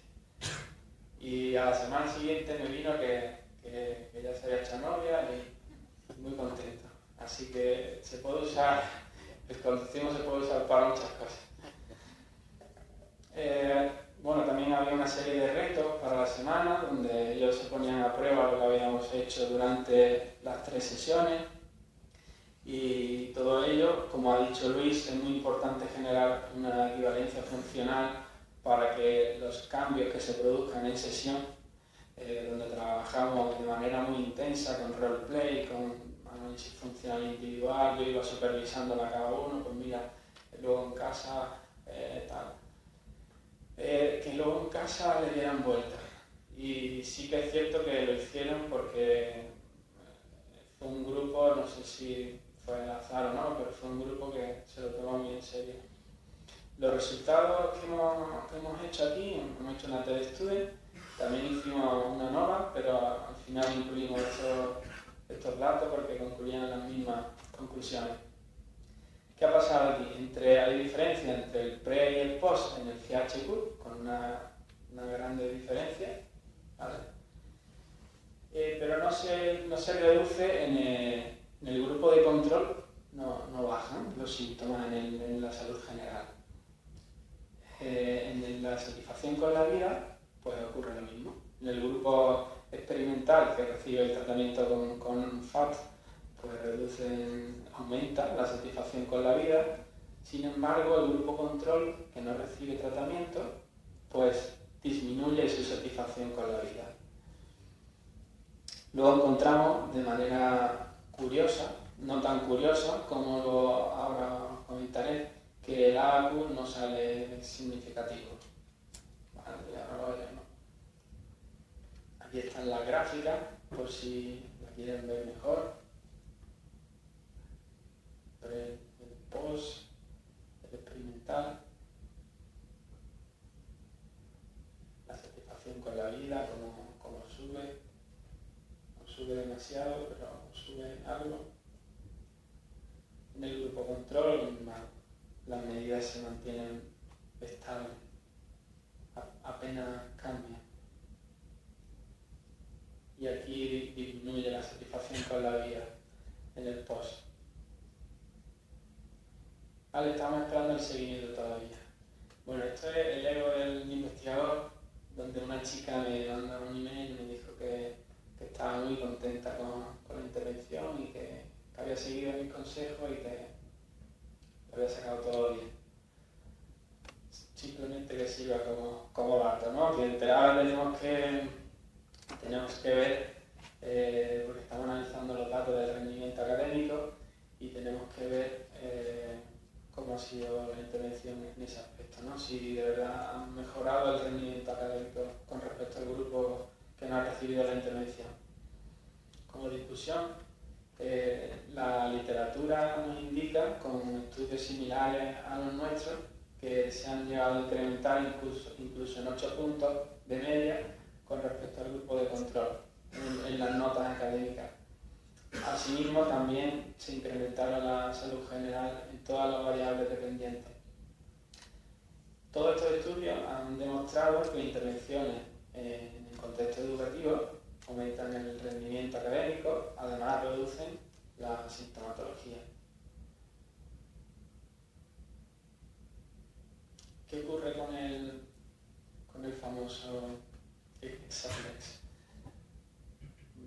Nosotros hemos tomado como referencia estos 6 procesos con algunas variaciones, pero yo tengo el mío personal, mi propio Exaflex personal. ¿Qué ha ocurrido en otros artículos? En FAT, que es donde nosotros hemos traído el protocolo, tampoco encontraron diferencias significativas en el tratamiento. Cuando hicieron el tratamiento, pues no encontraron diferencias significativas en el AQ o en el POS, lo cual es muy acorde con lo que hemos hallado nosotros. Ahora mismo, desde Londres y Dermo ya está a punto de salir un nuevo AQ, pero se va a llamar PFI, Psychological Flexibility Indicator, y va a ser muy diferente, va a cambiar, porque el AQ quizás mide bien en población clínica, pero en población subclínica como la nuestra, de nuestra intervención, pues no lo mide tan bien. Entonces, esta nueva herramienta va a incluir la RFT y quiere pues, que se aplique a toda la población, tanto clínica como no clínica. Yo no estoy aquí para venderlo, ni mucho menos. Yo he visto el cuestionario, está bastante bien, pero no sabemos qué va a ocurrir. Pero sí que se está cambiando el constructo. Por lo tanto, sería coherente tampoco que las intervenciones que se realicen no vayan dirigidas al Exaflex, porque queda pendiente alguna serie de cuestiones que hay que tomar con cautela. Esto es una... Esto es una noticia que se ha implantado una asignatura en bachillerato sobre mindfulness. ¿Vale? A priori, no sé qué opinión merece así a grandes rasgos. A mí, personalmente, leyendo la noticia con Luis, pues bueno, se hace una relajación y el que lo aplica pues es pedagogo, psicopedagogo, y no tiene la herramienta para poder llevar a cabo ese tipo de... que mindfulness es algo que es tan amplio que... Pero me parece, y alabo la iniciativa, me parece buena idea acercar a proponer un cambio en la educación, proponer una manera de introducir el contextualismo funcional, si se hace bien, si se hace de verdad, en lugar del modelo biomédico. Entonces, con el tema del marketing, y ya termino, nosotros al principio, cuando hacíamos alguna intervención en alguna empresa o alguna charla, o con algunos pacientes, y nos preguntaban, pero vuestra intervención mejor disminuye el malestar o lo elimina. No lo elimina. El malestar forma parte de la vida y no se va a ir nunca. Pues no nos contrataba nadie, porque era muy rígido. Pero también sabemos que cuando uno se expone y se habitúa y tal, y da paso a valores, el malestar va cambiando, se va transformando, y lo que antes era, pues, ¿qué quiero decir con esto? Que quizás tenemos que ser un poco más flexibles y de cara a darnos a conocer y expandirnos, hay que saber que el marketing está ahí y es importante saber cómo utilizarlo. Si a mí me contrata una empresa para hacer un curso de mindfulness, yo no voy a hablar de espiritualidad, yo no voy a hablar de felicidad. Yo voy a hablar de manera científica de todo lo que se ha desarrollado y de qué manera esta persona puede cambiar la relación con su mente y que las funciones aversivas del lenguaje no le impidan llevar una vida valiosa. Eso sí lo podemos hacer. Entonces, bueno, esto ya es lo último, donde esta parte del programa se ha hecho en la Agencia Espacial este verano en Polonia, y ellos querían pues, un entrenamiento en mindfulness, y lo que se ha hecho es pues, todo lo que venimos explicando hasta ahora, ¿vale? Y nada más. Muchas gracias, y cualquier duda aquí estoy.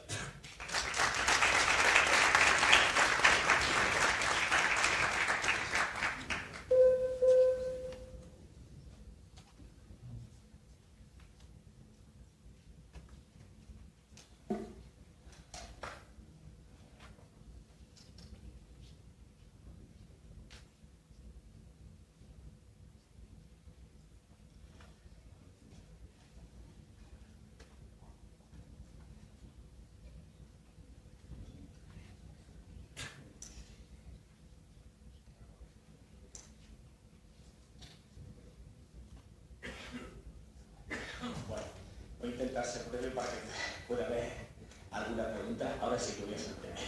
Más que nada porque esta última ponencia es el desarrollo de un caso de trastorno de pánico tratado con ACT, y yo más que nada he sido un poco de supervisor, de Antonio Ruiz, el que ha llevado el caso, etc. Entonces tampoco los detalles con exactitud, luego no me pregunté, porque yo he estado como eso, digamos, como terapeuta, como coordinador, supervisor del caso. Como él no ha podido venir, lo voy a presentar yo, y en este caso voy a intentar ser breve para que pueda haber lugar a preguntas.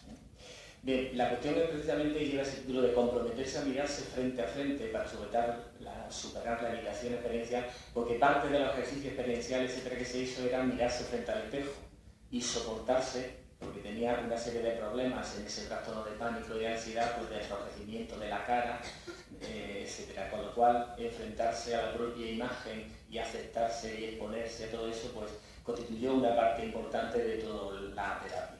Vamos a ver un poco entonces cuál es la conceptualización del caso, el motivo de consulta, identificación, etcétera. No voy a entrar, se supone, y si no, pues hay muchos manuales sobre lo que es ACT y las metáforas y todo el proceso de las distintas fases que se llevan en la terapia de aceptación y compromiso, sino directamente el caso. La evaluación que se hizo con los instrumentos y que se obtuvieron, la análisis funcional que se hizo, y luego cómo se fue realizando el tratamiento en las distintas fases y, bueno, las conclusiones y discusión final. Bien, en este caso se trata de que el motivo de consulta pues, era una serie de ataques de pánico y de ansiedad que había tenido esta persona, así que en general era un problema de ansiedad. Se trataba de una chica de 25 años que era auxiliar de enfermería, tenía una pareja nueva de los últimos meses, pero ella vivía con su padre y con la novia de este a su vez, y también con un hermanastro, es decir, estaba en la familia unas relaciones un poco extrañas, pero bueno, dentro de lo que cabe las relaciones familiares actuales. Se utilizaron una serie de instrumentos muy amplios, no solo ya la propia entrevista, sino los cuestionarios estandarizados para problemas de ansiedad, de fobias específicas, como el STAI, el FQ o el BDI, pero también otra serie de cuestionarios dirigidos o que suelen utilizarse más para la evaluación de la terapia de ACT, por ejemplo, por el propio AQ, que ya se ha hablado aquí, el cuestionario sobre valores, o el de preocupaciones también sobre enfermedad, y la escala de inadaptación, que sería como una escala muy genérica que se utiliza mucho en la calidad de vida o la interferencia de un determinado problema en la vida diaria, de forma que se recogió realmente una gran cantidad de información. También se le pidió y se tomaron línea base a través de autorregistros donde tenía que poner pues, cuándo le había dado pues, un cierto ataque de ansiedad o se sentía peor, qué es lo que pensaba en ese momento, cómo se sentía, qué hizo exactamente y qué contingencias o qué ocurrió inmediatamente después. Y valorar en un grado subjetivo de 0 a 10 pues ese grado de ansiedad que había llegado a tener en cada una de esas situaciones. Y así lo iba rellenando pues, todos los días cuando ocurría alguna de esas situaciones. Lo que encontramos en su historia es que ya desde los 15 años pues ya comenzó a tener problemas familiares, un divorcio muy fuerte, bueno, con grandes problemas entre los padres, comenzó a convivir con su padre y también tenía problemas con este al principio, un rato con la madre y luego fue de nuevo con el padre. Ya empezó a tener en esa adolescencia muchos problemas emocionales, de autoestima e incluso tuvo ya algunas consultas con psicólogos en el centro. Pero más recientemente, pues en el 2015, termina una relación con su novio, precisamente porque tenía problemas en las relaciones sexuales con él, se bloqueaba mucho y el novio se ve que ya pues, se hartaría en un momento dado. Dijo que ya no le quería, que realmente, además ese otro chico tenía problemas de salud, etc. Comenzó también una terapia de grupo de tipo psicoanalítico que duró 1 año y realmente lo que dijo fue que todavía llegaba a estar peor, que estaba perdida en la vida y que realmente finalizó ese tratamiento porque consideraba que no le había beneficiado en nada. Al año siguiente, en septiembre ya del 16, pues le dio justamente ya una crisis de ansiedad en un episodio en que fue a donar médula y fue muy fuerte y realmente en ese momento pues casi tuvo que abandonar la donación.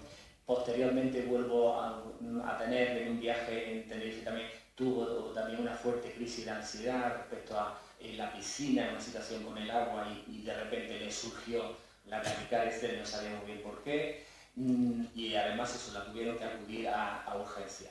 Consulta al médico de cabecera y le diagnostican, pues, como es lógico, pues un problema de ansiedad.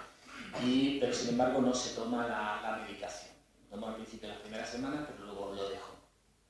En principio, en general, lo que vemos en un análisis funcional así de rápido, que lo que tenemos como conducta problemática son esos ataques de pánico, esas respuestas fisiológicas de ansiedad, de taquicardia, de angustia, pero además aparece pues eso, que le sube el rubor en la cara debido a la vasodilatación, a veces algunos temblores, pero también de carácter subjetivo el ahogo, el no poder respirar, el tener, digamos, unas sensaciones interoceptivas muy aversivas.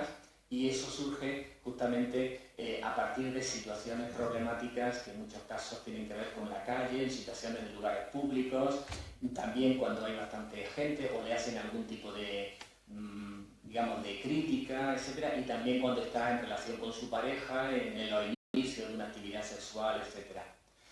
Como consecuencia, lo que tendríamos, por un lado, inmediatamente es porque evita el comportamiento negativo, porque evita esa situación de interacción sexual, o evita la calle, o evita esa situación de grupos de amigos, etc. Pero además recibe una gran cantidad de atención, tanto por parte con el novio como de algunos amigos, etc. Porque, claro, es tan, digamos, tan fuerte, tan evidente cuando se da ese ataque de ansiedad, etc., que y realmente lo tienen que llevar a urgencias, etc., con lo cual recibe una gran cantidad de reforzamiento positivo de tipo social. Luego ha tenido, bueno, un estilo también de conductas de tipo privado, también cognitivo, de un muy rumiatorio, le da muchas vueltas a todas las cosas, continuamente de lo que le ha pasado durante el día, lo que debería, no debería haber hecho, lo que podía, debería, etc. Y digamos en general pues una muy baja autoestima como respuesta de tipo cognitivo. En el trabajo no le suelen ocurrir ese tipo de cosas.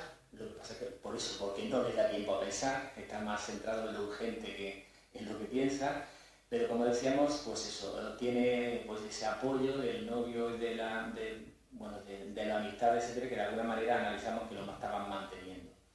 Intenta eso, distraerse, hacer otras cosas, decirse que no le pasa nada, que realmente se va a quitar, pero finalmente, después de pensar mucho, generalmente los episodios en su casa acaban llorando, lo que pone los autorregistros.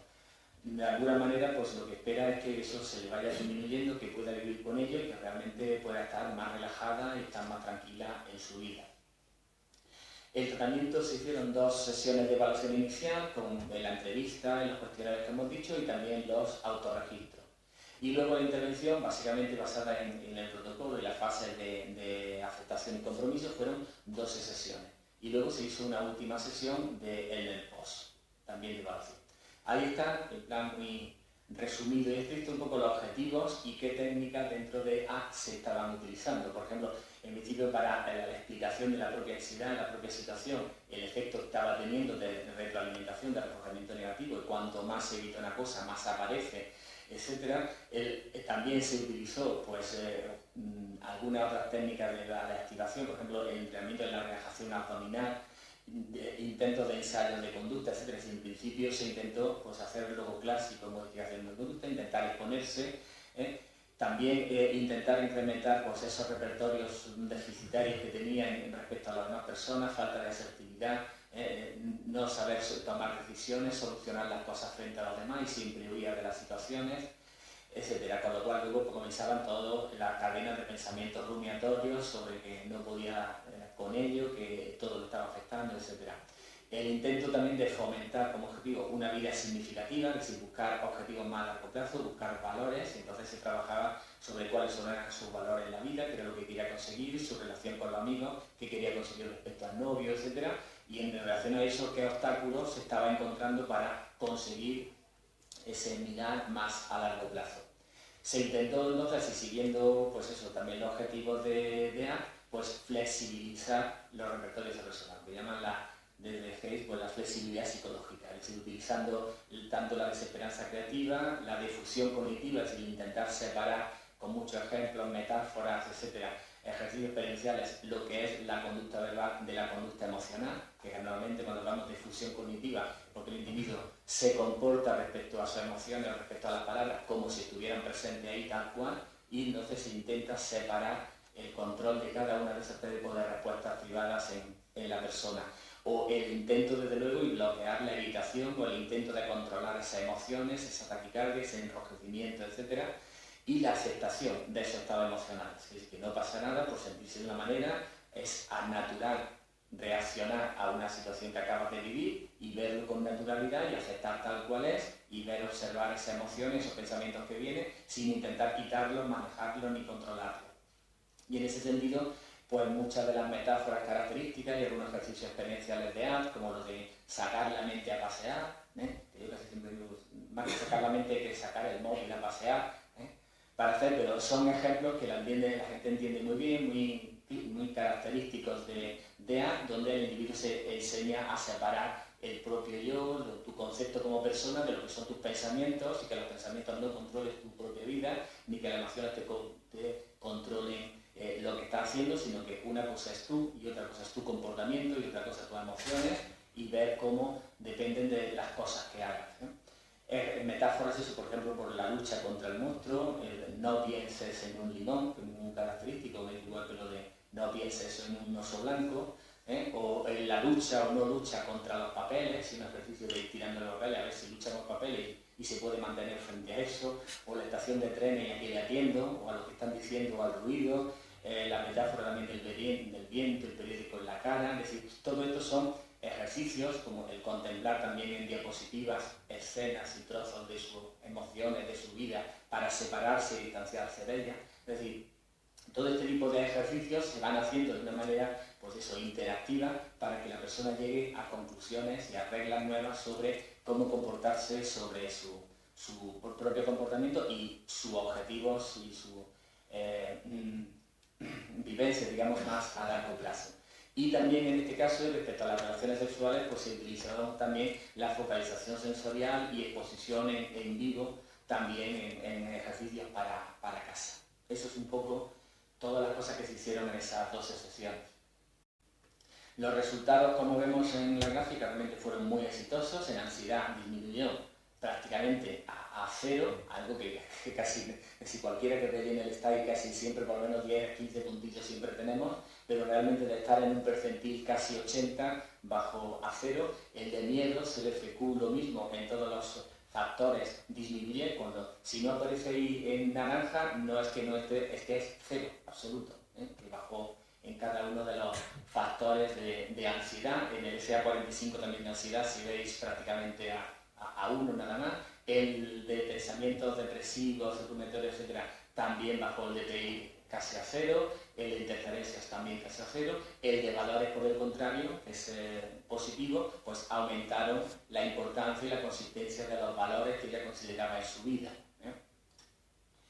También en el ACU disminuyó los tipos de pensamiento y la interferencia a cero. Ya no le interferían para nada esas emociones, aunque de vez en cuando ocurrían, pero ya no le interfería en su vida, ni le hacía irse de las situaciones, ni escapar, y de luego no rumiar, ni estar dándole vuelta a lo que había pasado. Ha pasado, me han dado determinadas reacciones y no pasa nada. Yo sigo para adelante y sigo con el objetivo de lo que estoy haciendo en ese momento. Digamos entonces, eso esta vez sí que lo he hecho rapidísimo. La discusión entonces, como podemos decir, pues tuvo un éxito completo, no solo a nivel clínico, porque se solventaron los problemas, ya no tuvo más ataques de pánico, y si ocurría algún episodio de ansiedad, nerviosismo, como todos tenemos en la vida, pues sabía solventarlo y no era más importante su vida, pero también aparece, y ahí veis, pues como se aplicaron muchos cuestionarios pre y post, pues también el análisis estadístico también nos da significación estadística. Podemos decir entonces que Carmen, después de ese tratamiento, pues está en contacto con sus emociones sin grandes dificultades, las estas cuales son, se eliminó esas reacciones al rubor, y realmente ya no se polarizaba tanto, ni aparecía porque se había expuesto, se había aceptado que eso era parte de una reacción emocional y no pasaba nada por tenerla. Y también, como se trabajó sobre los valores, pues comenzó a cambiar un poco sus orientaciones en su vida, hacia dónde quería aclararse con el novio, hacia dónde quería ir en los estudios, lo que quería hacer en su vida, y entonces realmente ya tomó decisiones hacia un futuro después de esa intervención. Entonces, bueno, aunque se haya sido muy rápido, pero da una idea de cómo trabajar con ACT, que realmente siempre, y como ya se ha dicho, es una intervención individual dentro de un protocolo general que puedan hacer en la terapia de aceptación y compromiso. Realmente hay que estar adaptando, incluso a veces inventándose metáforas nuevas o adaptándolas al individuo, etc.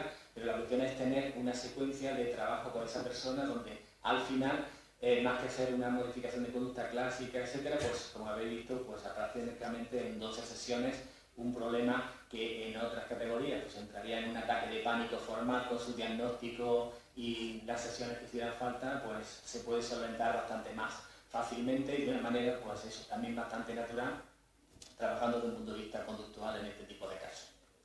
Bueno, pues nada más. Muchas gracias. Muchas gracias a los ponentes. Lamentablemente vamos muy apurados de tiempo. Cualquier pregunta, comentario que le queráis hacer a los autores, pues se la hace ahora tomando un café, ¿vale? Dentro de media hora volvemos para ya la conferencia de clausura, y los que hayáis presentado póster ya tenemos los certificados. Nos buscáis a Jesús y a mí para que os los entreguemos.